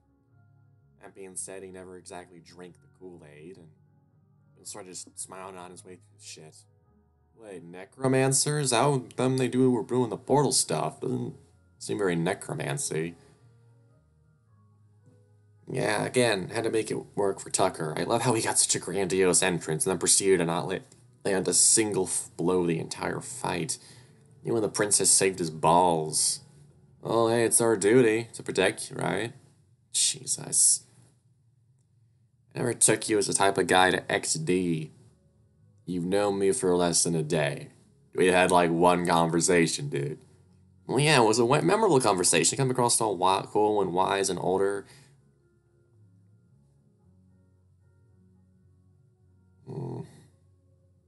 Plus, you were missing half your body. You've clearly seen some shit. Danny, you there? Yeah, I was getting spaghetti. Whew. So, when did you my character? Right, so I was thinking maybe encountered him sometime last 4 years, maybe dealing with a nearby orcish incursion or something. Dad getting paid to do translation, scouting, cultural information, that kind of shit. Probably work close enough to your ironclad cell so that he knows about most everything I just talked about. Sans like that evil cult shit. Honestly, we can just wing it when the time comes. So we're friends? You know what? Fuck it. Yeah, we're friends. Oh, right on, I like that. Oh, just so you know though, my guy is 38. He's about 20 years older than Dagback, give or take, so probably more like buddy pals, and probably more or less like buddy pals and more like, I need to make sure that whippersnapper keeps out of trouble.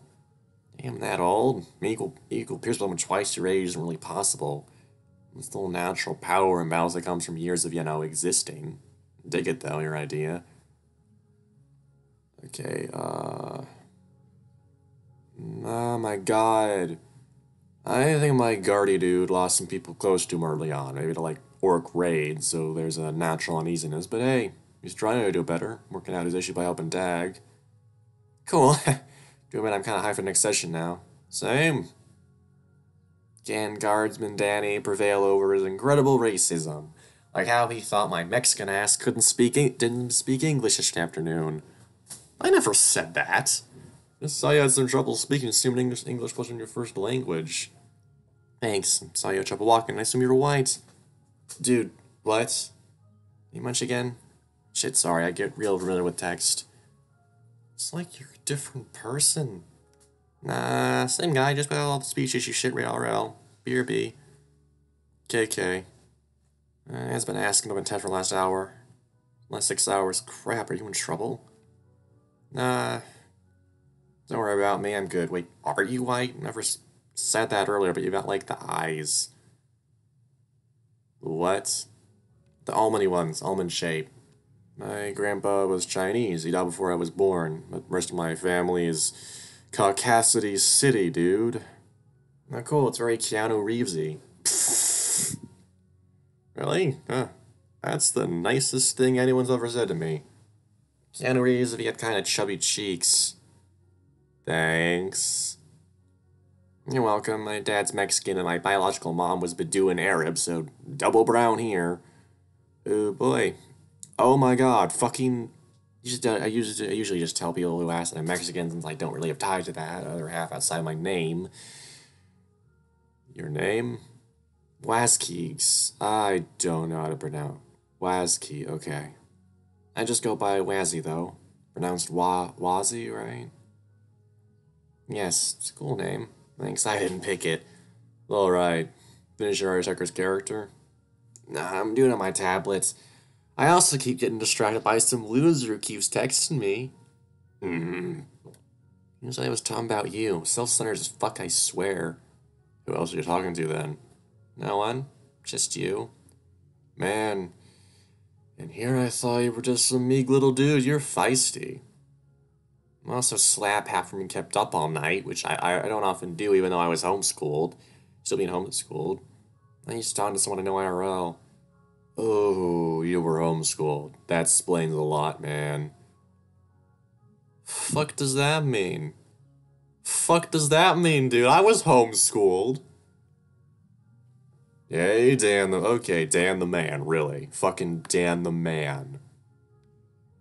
Alexei. Okay, so yeah, this is definitely a Russian person. Hey, Dan the man. Can't believe it's been a year since we last talked. I still use that boil you all me make. It's carved up the crap from grinding. Placed the grip yesterday. Check it. Miss you when you get this. Can I? No, I can't. Dad. Oh boy.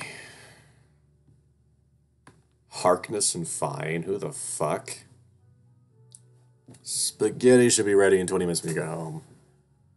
We have leftovers in the kitchen, in the freezer. You don't need to cook. It's almost done already. Did you get everything okay? Yeah. Good. Harkness and Fine called. We'll talk about it later. Driving now. It's the alarm for a group play tomorrow. Okay.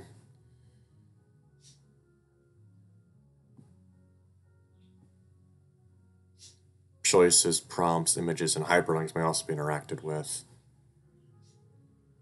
So I didn't actually need to do that then. Okay. It was fun though. Character details. Oh my god, those fuckers are still here. What the fuck are they doing? What are they doing out there? They're just fucking messing around doing bullshit I don't know about. What the hell? I sounded like fucking Mickey Mouse there. My eyes are burning and my muscles ache, but I'm just waiting for that chat notification icon to pop up again. My familiar chime. Back. Cool. And yeah, I know, fucker. It's a necessity because of my dad's job. Speaking of, are you going to any of the Red Yucca Festival stuff this month? Man, I haven't been to one of those since I was like 12. There's stuff going on every Friday night, right? Every Friday, right? Yeah, a letter yesterday from our homeowners association saying they're closing up Main Street. We gotta hang up string lights. Yeah, we got red ones too. Our house is gonna look like a brothel. Oh, so you're gonna be the smoke room. Got it.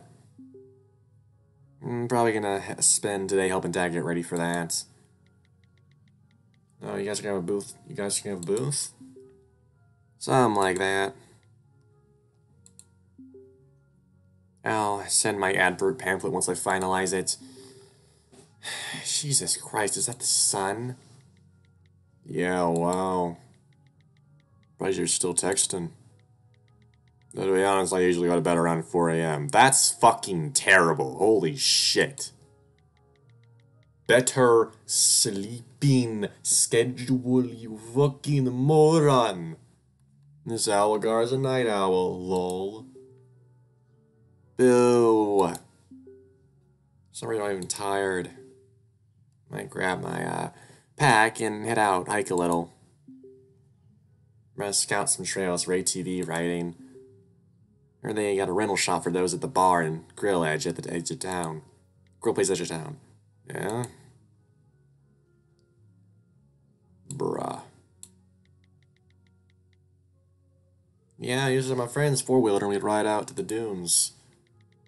Went off-road and mountain trailblazing stuff. I mainly listen to motocross and mountain bikes, though. Shit, really?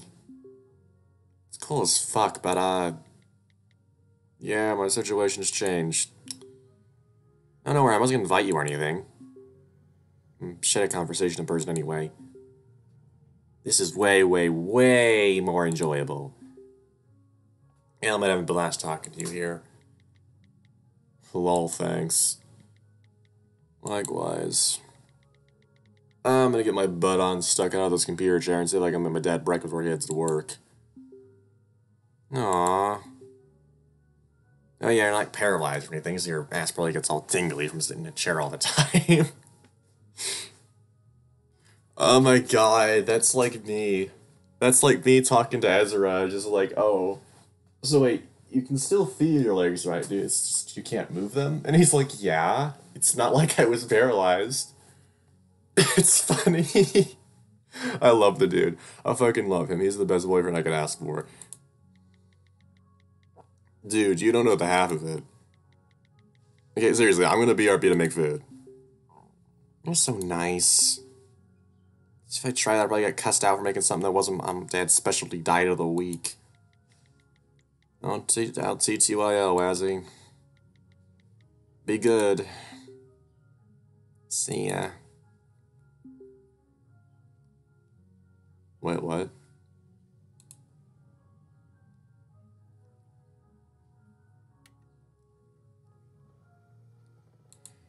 Oh, man.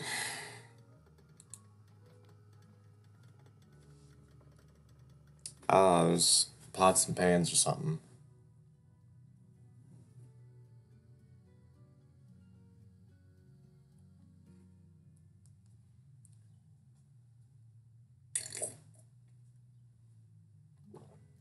It's weird being up this early. Gradually, I try to avoid being awake too much during the day. Dad likes to go to sleep around 9. Once he's down for the count, like a weight off my shoulders. Don't have to worry about appearances as much, like keeping it down my computer open for job or scholarship applications in case he walks in. Always acting like I'm just taking a little break between we get my life back on track. And not endlessly switching between gaming, the news, YouTube, and Twitter, hitting the refresh button every hour to see if something has changed. It's also weird to feel genuinely excited for something. Game yesterday was fun, sure, but I still feel like the odd man out. Wisely, I don't think that's the case anymore. I reckon I got my first proper friend. Well, my character's first proper friend. It sounds silly, but I can't stop looking at the picture he drew of Garth. Dude's a good artist, and it's cool to know someone like my character enough to draw him. Okay, the burner's on. Dad keeps insisting don't need to cook, so he hasn't moved any of the cookware down lower cabinets yet. In order to reach the higher shelves, I've got this little grabber thing. It's one of those kind you use for picking up trash inside the highway, but I've gotten pretty good at using it over the past year of daily use. Do feel like a bit of a human claw machine with it, though. Oh, jeez. Hook the end of the grabber underneath it and into the cabinet door behind the microwave, swinging it open. It's the easy part.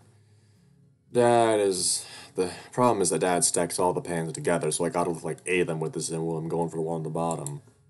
Gotta angle it just right, getting the base of the pans rather than the handle. When I'm involved, I will come running and wondering what the heck is going on, and this will all be for naught.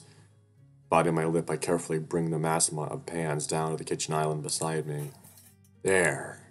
Now for the anti-stick spray. Got spray the pan down, making sure the inside is completely coated. Good at making hash browns, the bagged kinds, and nothing fancy. Thus they use vegetable oil, but this non-stick spray stuff should be fine. Bread's already set on the counter, so that's no sweat. Use it to toss in the toaster, send it to medium low. Grab the back from the freezer along with some butter and chopped green onions. Toss it all in, put it over the burner. Bit too short to cook my wheelchair, so I drag over with the bar stools. Climbing up, I know it's a bit precarious, but actually lets me see what the heck I'm stirring. Take me a while to get used to not having my legs as backup whenever I start teetering. I used to have great balance. It's why I took so naturally to stuff like skating. Now my daily adrenaline rush comes from cooking breakfast. Oof. Oof. Stood in myself with one hand on the edge of the stove, beginning to stir, breaking up the frozen block of hash browns and then on my wooden spoon. The toast springs up, looking golden, no brown burn bits. Wow, what's all this? Special occasion? Dad steps in, fastening his belt with one hand and clutching one of his aviation weather printouts and other matars, or whatever they're called. Turn, careful not to tilt too much as I face him. Nah, just felt like breakfast. It's right ready if you want to grab a plate. Thank you. Mira was just gonna have a banana. It's a bit of an exciting day, actually. Some of our missionaries that have been training all year will be flying down to Mexico this afternoon at about 1300 hours. 8 Cessnas total, each heading to their rendezvous with the Huical Church. I think that's how you say that. To think, he would have been out in one of those flights right about now. Say nothing, just kind of nodded a remark. It's clear Dad's waiting for me to say something. Probably for the best. Never really was any good at Spanish. Know what? What? I have a surprise when you get back from work tonight. When I get back from work tonight, something we got in the mail. Could be fun. Blink. I didn't know fun things came in the mail anymore. Dad laughs at that, albeit with a tinge of bitter sweetness. Yes, well, should be interesting at least. Now I'm starving. Cleaned out the back deck on Monday. How about we eat out there? It's beautiful outside. Shut off the burner, watching his dad gathers up 2 plates for both of us. Sure, haven't been out there in a while. Just be careful with the steps. They're always a bit of warping. I don't want you rolling off the edge. I'll be fine. Okay, sounds like a plan. Dad's not wrong. It looks pretty out here. It is super pretty out here. From high, you can see people starting their days, hopping in their cars, riding bikes, jogging in embarrassingly tiny track shorts. The works. You can even see people starting to chalk lines with the booze on Main Street going to be set up. Tie-dye shirt-wearing volunteers bustle down the alley, putting up flyers and stringing up rope lights. They call themselves the Long Hairs, a derogatory term from the 60s and 70s for hippies.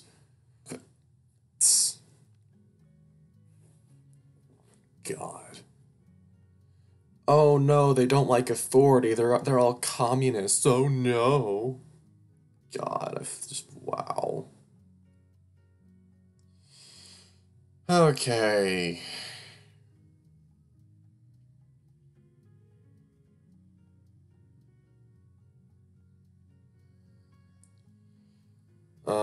Said Longhairs were mainly responsible for the town's restoration after most of the mining activity shut down around the mid-century.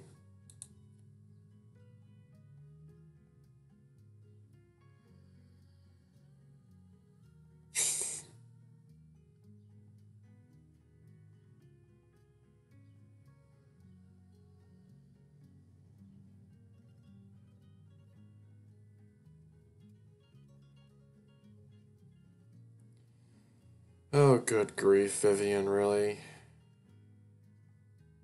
You're still doing the Winds of Change garbage? That VN sucks. I'm not much of an historian myself. I love history. But with my dad being a former city planner, he talks about this stuff a lot. Despite Mesa Verde being... I swear, every time I see Mesa Verde, I can't help but think of Better Call Saul. I really can't. Beamtown is an industry town. The biggest modern draw today is tourism. People come from all over the country for the Red Yucca Festival. Mainly old people, but people nevertheless.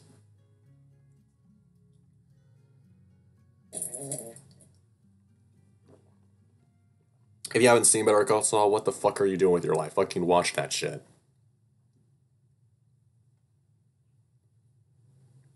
I'd honestly say it's better than Breaking Bad. I'd honestly say that. It's better than Breaking Bad. Oh my god, they left. They're finally leaving, thank fuck. Bye, cocksuckers. Have a good day. Dad and I eat for a while, though he gets a test and ends up having to run off sooner than we anticipated. So I go inside to linger for a while. Just chilling, I guess. Just relaxing, dog. No big, Oh my god. Fuck was that shit? Kill me now. Ugh. I actually am a artist myself, I would say. I drew Lego She and Wolf O'Donnell smooching up a storm yesterday, so that's fun. I'll post it on my community tab, I guess. That wasn't wrong about the slope deck either. The wood's still slick from last night's rain. I have to actively hold on to the wheels of my chair. That's fucking scary. When I let go even for a moment, I could myself move closer to the step's edge down toward the precipice. It's a cuddle after a while, so eventually I head back inside.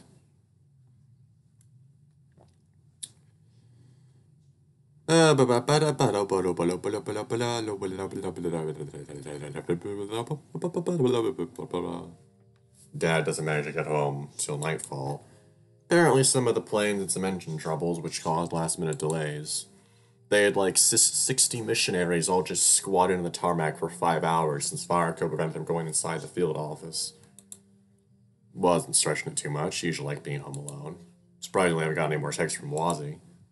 It kind of went from We kind of went from being unable to message each other to complete silence. Probably makes sense to go to rest rides. Probably just catching up on all the sleep I got from getting. In the meanwhile, I've been keeping myself busy on my computer. Got a doc file, more character backstory idea stuff. Plus, I'm doing research on the game rules and how to better optimize my build, as they say. Being the guy with the full plate armor and the shield, expect that I'd be the one that takes the brunt of the attack from baddies. That's why Wazzy called me a tank earlier. Being said, my dude also was the highest speech skill of the group, which makes Garth the best talker too. Huh. So he's a tank and he's intelligent. That's a good combo. That's a good combo. Ironically, in the last session, I didn't really have a strong voice for him. I was more self-conscious about looking like a dork by getting into character too much. Though with Tucker around, I think that bar has been raised pretty far. No offense to him, of course. With how overtop his entrance was, he cut through all the awkwardness I was feeling. This role-playing business being pretty unfamiliar to me.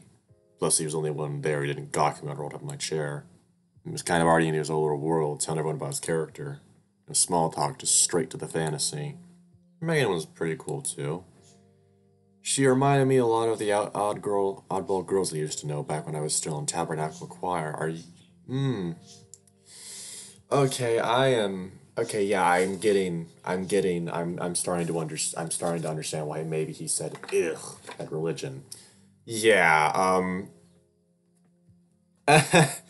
I'm sensing maybe there's some fucking really bad shit going on there with religion, for him. Very sheltered, as super specific hobbies, bubbly and socially awkward. If I had to wager a bet, I'd guess she was homeschooled like Wazzy.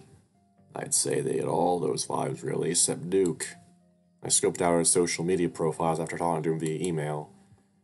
He's got pictures of himself, playing an acoustic guitar in front of a crowd, hanging out with friends at restaurants, chilling at theme parks. Oh my god, hell yeah. Fuck yeah, we got the furry of the group. And videos of him at a convention center wearing one of those furry suit heads. It's a little weird, but well adjusted, I guess. Reminds me of how things were back in the day with the whole skate scene I was a part of. Got to see all walks of life at the skate parks, misfits and welded dudes of all ages coming together to bust their buns on a hastily constructed halfpipe. In the first 2 years of working there, I made 3 times as many friends as I did back in my church days. It's a place I give myself.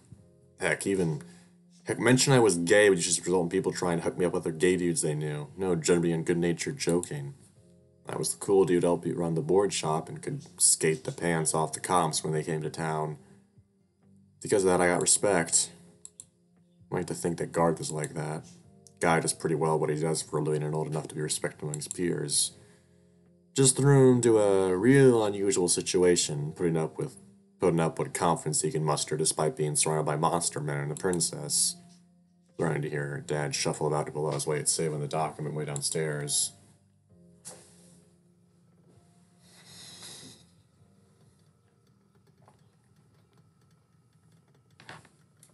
Oh boy.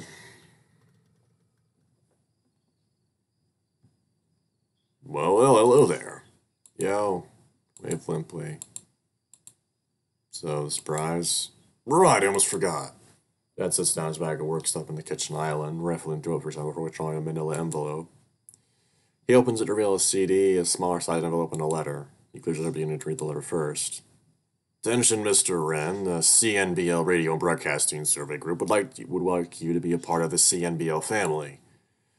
The CNBL Life channel will be hosting a new program block this December, and we want you to help pick what you and your other loyal viewers will see as part of said block. Included with this envelope is an example recording of a full hour of this new block of programming. This can be played via the DVD player or any compatible DVD playing device. That skims along what looks like a few more paragraphs explanatory tabs before settling a few more sentences for speaking. Dash this letter are 6 copies of survey material for you and your family to fill out on the completion of viewing. Do not open this material before watching the included DVD. The CNBL Radio and Broadcasting Survey Group wants to hear your voice. Diversity has always been a mainstay of our organization's framework, and we... Stops reading from the letter.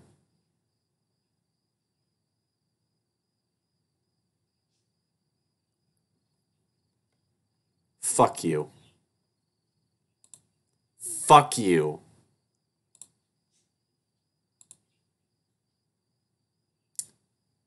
Fuck you, you.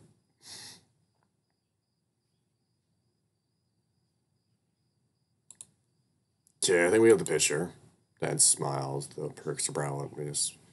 What must be my obvious expression? A survey? Dad, you know this is all just junk mail stuff, right? And shakes his head. Not quite. Oh god, this is a fucking church thing. Oh, fuck this. Fuck this, I'm out. Nope. You remember Mrs. Jones from church, right? No.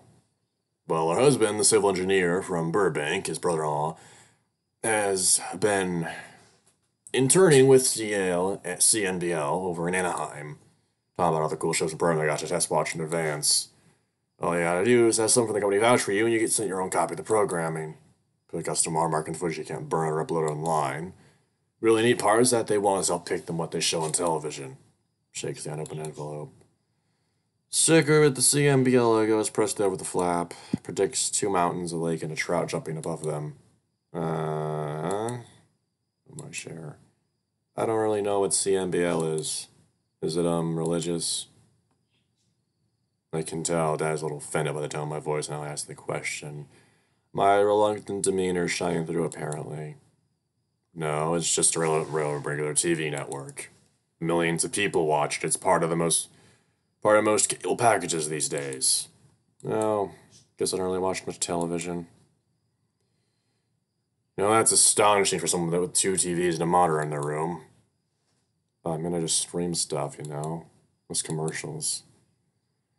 Well, I just think it's strange. Now, come on, let's watch. Got a root beer and popcorn. The jalapeno cheddar kinds. Yes, sir. Sick. Very. Get my phone real quick, plop myself on the couch in the living room. Still no text from Wazzy. I must be grimacing because when I look up, Dad's peeking from around the fridge door, giving me a concerned look. This day a bad pain day? Huh? Oh no, just a little achy. That's good. I mean, not the aches, but it not being so bad. Is beer taking more? Nope, dose in the recommended amount. Stop saying, I have to tell myself saying this time afterwards. Jesus fucking. Oh god, this is fucking depressing. To stop myself from saying this time afterwards. Great.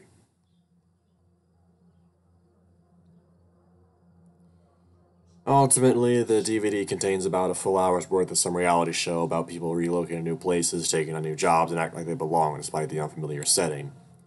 It's unclear how scripted some of the events taking place on screen are. The familiar quixotic,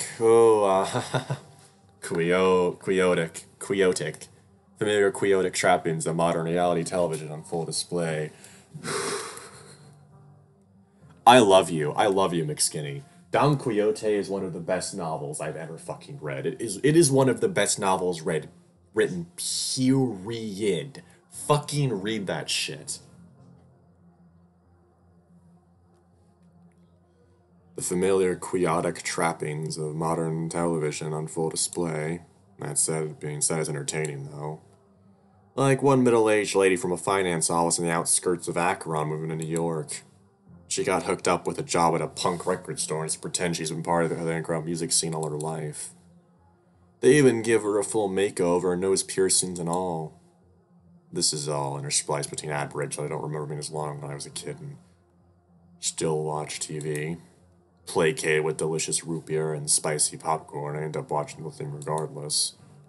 I'm under about 2 blankets on the couch, having wheeled my chair back into the kitchen. So I didn't want to block the TV, but I think he just doesn't like looking at it. Dad appears like he was particularly enwrapped with this show, commenting on everything, even writing notes for later when we answer the survey. Eventually, at the end of the show, the display cuts to that same jumping trout logo with the words in bold. End of test recording. Wow. That vibes really more in the recliner. So Abram is really interesting. Many modern TV shows, they just focus on ritzy, glamorous lifestyles. I see something more real. Though I don't know about that host. I mean, your Ruben is a little pushy, don't you agree? Offer a nod, shoving another handful of popcorn in my maw like an absolute glutton. Dad scribbles something down on his notepad. Maybe someone saw a more approachable personality would be better suited, at least in my opinion. Also, the name with scene with the main lady, Corrine, I think her name was. Gosh, they're trying to set the band up for their show having me in stitches. When she didn't know anything about the music they were talking about, and they just kept commenting the singer's crazy mohawk hair and his distraction. Snickers shaking his head. No, you were all about that punk music stuff. Do you understand anything we're talking about? Takes me a second, but I find I just swallowed the glob of popcorn mush out of my choking. Those guys, nah. They were like legit. I just like pop punk, really. More like most full on pop music is a bit not good. Pop punk? Yeah, it's, by my cheek, trying to think of a good way to describe it. Dancier, I guess? Most pure punk songs play out like angry Twitter hot takes being read aloud between thrash metal. They really do. The song gets too popular, the artist behind it are considered to have sold out and it's not punk anymore. Plus, despite having the whole rebellion against conformity thing going on, you really have to fit the boxes or else get labeled a poser. There's a few people I knew like that back at the shop. No. That non-sagely clearly have no idea what I'm talking about. The son's so angry I can't tell the difference. I shrug. Dad's probably a bit predisposed to being wary about this kind of music due to his continued church involvement. Oh no, metal music, how terrible. Honestly though, I mean, I'm a metalhead by a fucking country mile. I also like classical, but I listen to all types of music really. I'm not really a music person though, I just listen to it as something to listen to. Doesn't listen to much beyond Christian radio and jazz. Oh my god, you just described my mother. You just described my mother. I did show him lo-fi music once, and he really liked that, though. Occasionally on an open envelope. Question appears rhetorical, Dad already breaking the seal and pulling out the survey sheet from within. So, okay, it looks like the first two questions are demographic questions. Let me take care of those. Alright, here's the first relevant one. Paired with the programming, how are you more likely to purchase any meal items from the shown food and drink advertisements? Looks over at me again and I shrug. Oh, but maybe for that one. If provided with coupons or discount codes, blah, blah, blah, blah, blah. I don't think so. That looks like the survey flipping page over for a moment. Oh, it's all advertising related. There aren't any questions about the show.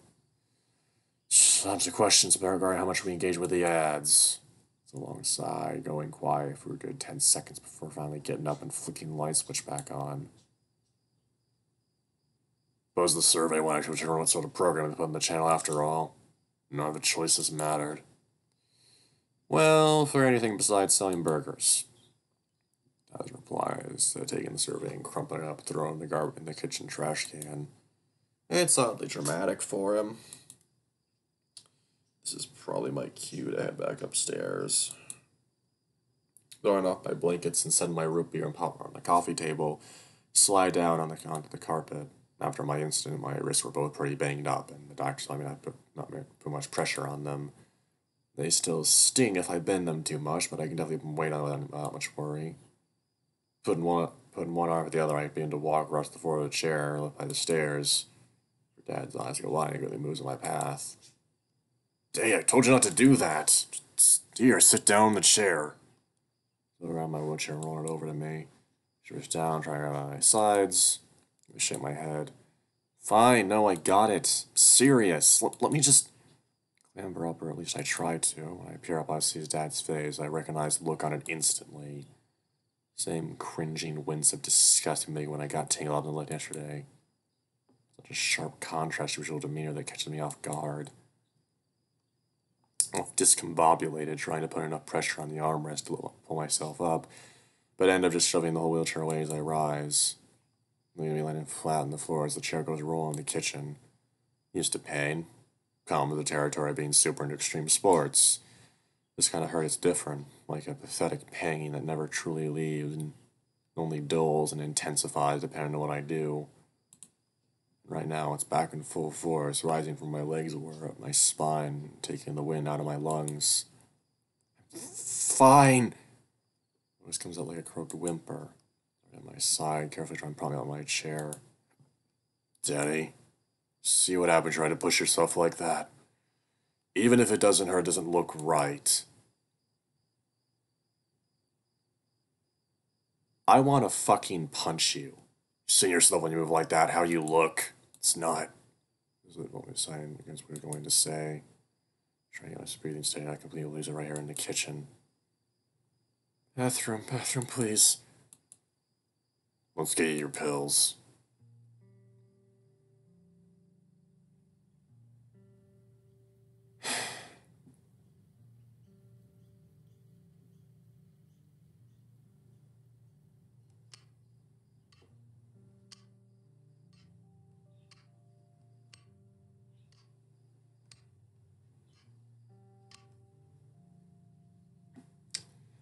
Okay, so a lot of days just passed.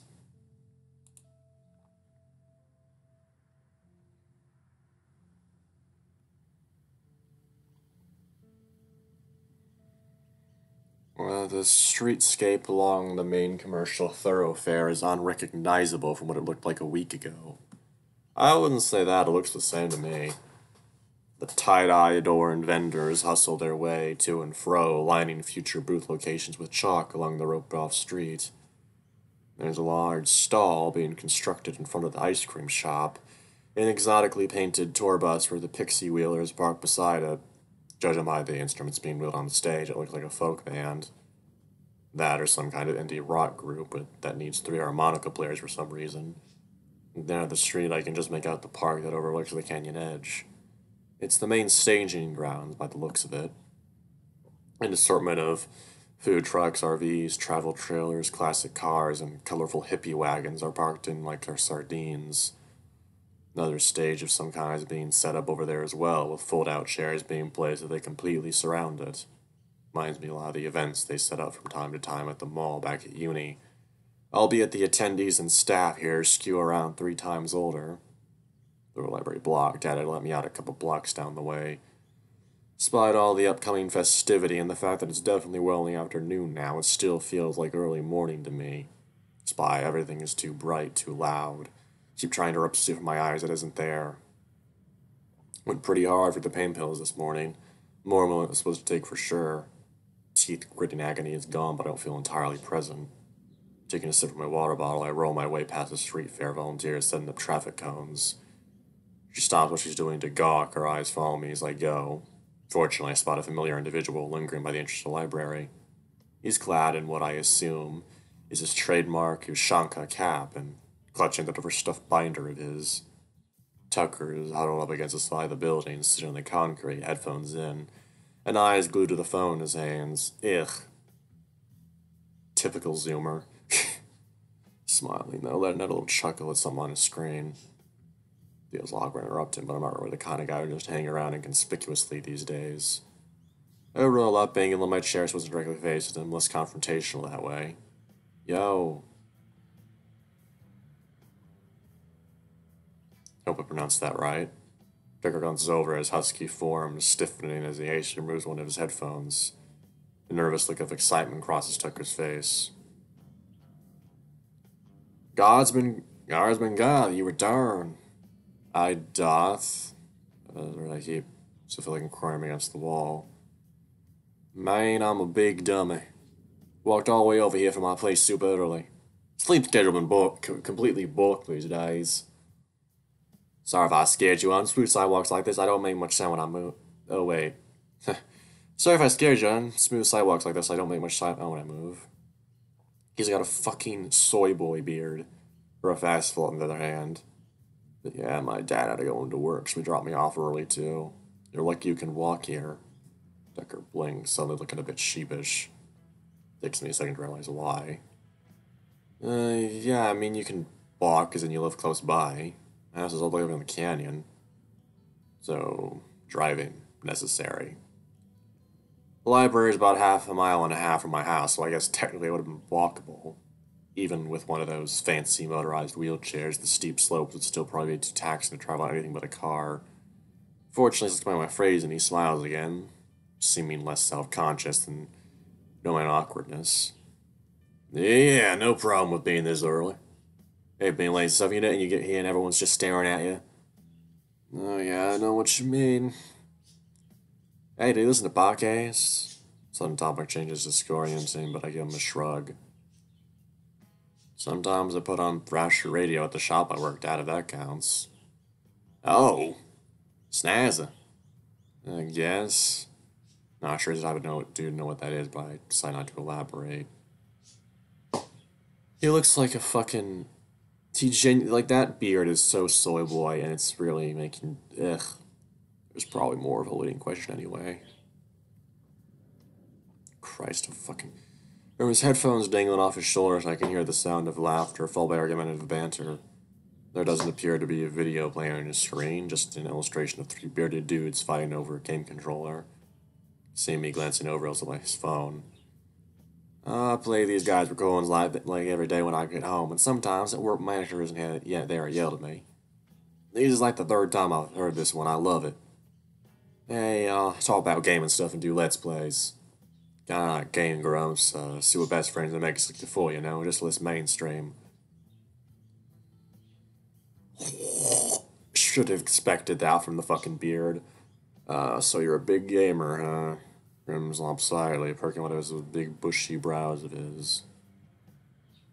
Don't you slur at me, sir. I would say big, but yeah, I game. I'm a gamer.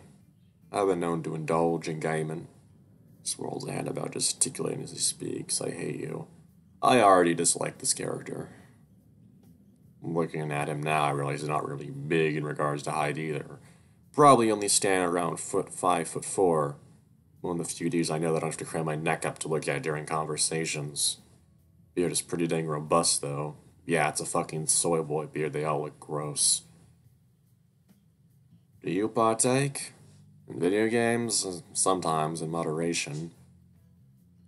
I lie, not feeling like explaining how I spend somewhere between 10 to 15 hours a day playing random MMOs and driving simulators to pass the time.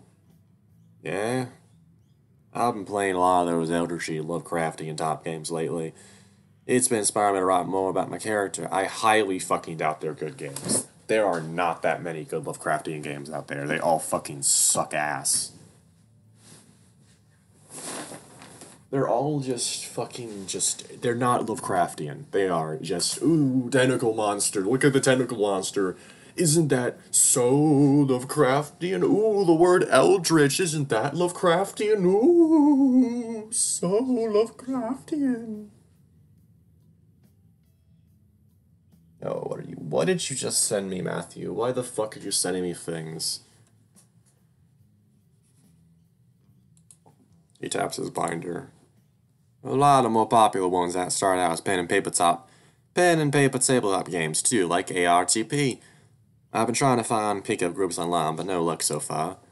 Still can't believe we actually meet in person for this stuff here. So antiquated.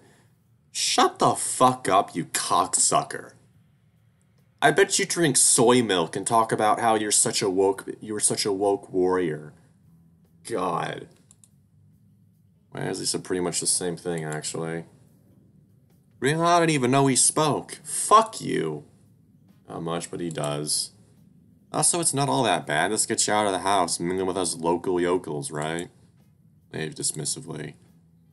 Okay, Ma. Shut the fuck up, cocksucker. Old folks all act like online groups aren't as hip, healthy, and valid as all right ones. Yeah, I hate you. You know what can happen in real life? Stabbings. You could stab me at any time. Right now, even. Keep your hands where I can see them. This isn't funny. This is just annoying. This character is a fucking nuisance. As I hold up my palm and accusatory Tucker, I spot Wazzy making his way around the corner. Stops it for a second when he spots me and walking our way.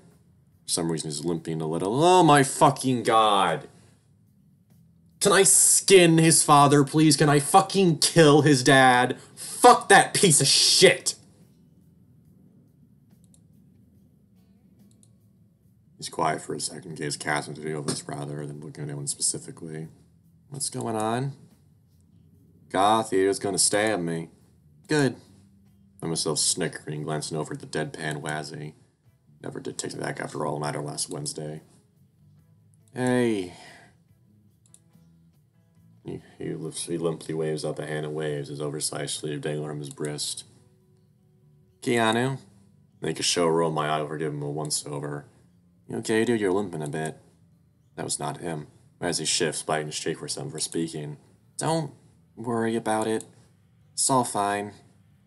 It's all good, man. I'm sorry. Saul Goodman here. I don't fucking know. Tucker glances over at Wazzy. Go over find all those Goltas, right? Yeah. But it's not long for the two to shift to their attention to me. Just a little concerned about his apparent injury, and also why he never messaged me again after we spoke. I wonder, you literally spoke on the fact that his dad's probably abusive, and that he said his dad was like, who are you texting for 6 hours? So he probably took his kid's phone and like looked at who he was texting, because that's what abusive parents do. That's what they do. Oh, you have something you enjoy enough to spend 6 hours doing it? Yoink, that's mine now. Fuck you. I want to ask him more, but I know I don't think grenades with words, especially when put in the spot. That's when I remember what he said the other night. Oh, did you ever finish your drawing of Catham Brew? Yeah. Well, it's a skit. Wait, what? You drew K for real? Yeah, I was trying a different style, and he's in his bag, rifling through various papers and character sheets before seeming to find the thing he's looking for. Winces at it, his eyes flicking to me for some before looking back down at the page. I roll over being a little assertive, or I guess rude, and taking the page for myself. Holy shit. Whoa. Yeah, I was... Let me see. Tucker steps over my side, peering over my shoulder. First he just stares, processing everything, and then his face lights up. This is just bodacious. Wowzers, K. Wowzers, that's him, that's K. I mean, his tendrils don't have such prominent suction cups, but they're a lot more fine, isn't it? Doesn't really have claws. God, whatever, you're the best. Tuck holds the page up close to his face. The bearded guy sounds like he's giggling. I love this so damn much. Can I keep it? As he nods with a shrug, staring at the ground between his feet, trying to contain the growing smile on his face. Do you want a lot of money? Do I have to rain on you now like we're at the club? Yes. Just kidding. It's free. Let's just hitting some new sketch tools on my drawing tablet. My week has been made. I'm surprised you did this. He's just like the character, dude. Jacob screaming mischievous and resisting the urge to mention something about Wazzy's pepperoni nipples on sushi comments. Wazzy shrugs. Oh, man. Yeah, aesthetically, anyway. You should see the sketch he did of Garth. Not really flattering. Skinny kid's nostrils flare, him open his mouth to try and defend himself, but no words seem to come forth. Just shake my head, give him a thumbs up. Neck and cheek get more flushed. Tucker tucks withdrawing his blind, still smiling up a storm. On the other side of the building, I can see Duke walking up to the library entrance, Megan not far behind with her bike. The sign of nervousness starts creeping up again, especially noting the expectation that I'll need to really roleplay this time. Oh, showtime. Thanks again, Wazzy. Ope. Yeah, that's... I know this character. I know that this character... I don't like...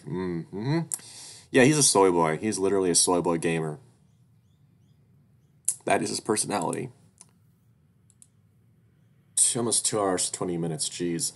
Tucker puts his phone and headphones into his hoodie pocket, jogging his way to the front door, and almost barreling into two old ladies in the process.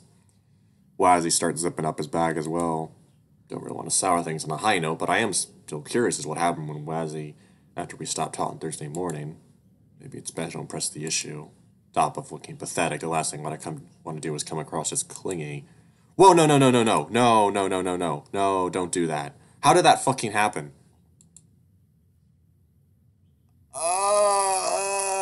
Fuck. Where's the save? Where's the save button? There's the save button.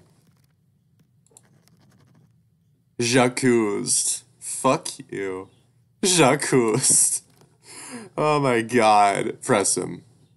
Hey. I never heard back from when we talked last week. I was pretty surprised knowing how long we texted, yeah? You're the one who didn't text me? Because I was busy as shit. You know what, Danny?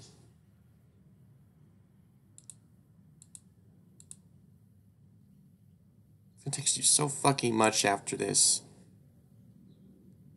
Oh my god. Oh, my heart stopped. Holy shit. Starts to smirk and takes me a second to realize he's just gooning me. Convo goes both ways. Hit me up whenever. Seriously, I was busy though. So yeah. Exhale, feeling the sudden tension melts away. Jeez, man, you had me going for a second there. I don't want to pester you. Seriously, you okay though? You're walking like you had a peg leg. It's fine. As I questioned further by his gait again, he seemed a mixture of embarrassed and amused, rubbing the back of his neck as he tries to find the right words to respond with. Just went ATV riding, where I got pretty rough and ended up straddling wrong. Straddling wrong? What? Up on their handlebars or something? You know, the feeling when you've been sitting for a while? When somebody really has been sitting in your dick? What? Staring with what looked an entirely gormless expression. 3 hours. He shudders. Oh, wow. Yeesh. Hope you feel better. Thanks. Ow! Fucking ow! Holy shit! Wazzy slings his pack over his shoulder, departing with a little nod. Meanwhile, I frown, trying to process the mechanics of how one accidentally sits on their Johnson.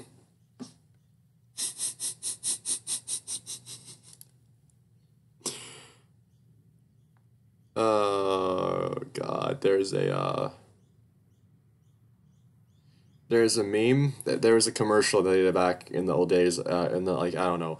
But I remember seeing it once on YouTube, it was like, this boat commercial. But the first line was like, sunrise, you caught a prize, you, your mate, and your Johnson. And, you know, that's a bit sussy. I've ridden around on four-wheelers before, and that's not ever really been a danger. At least for me. How long does his hang? He's gotta be joking again. I lock the brake on my chairs and head in.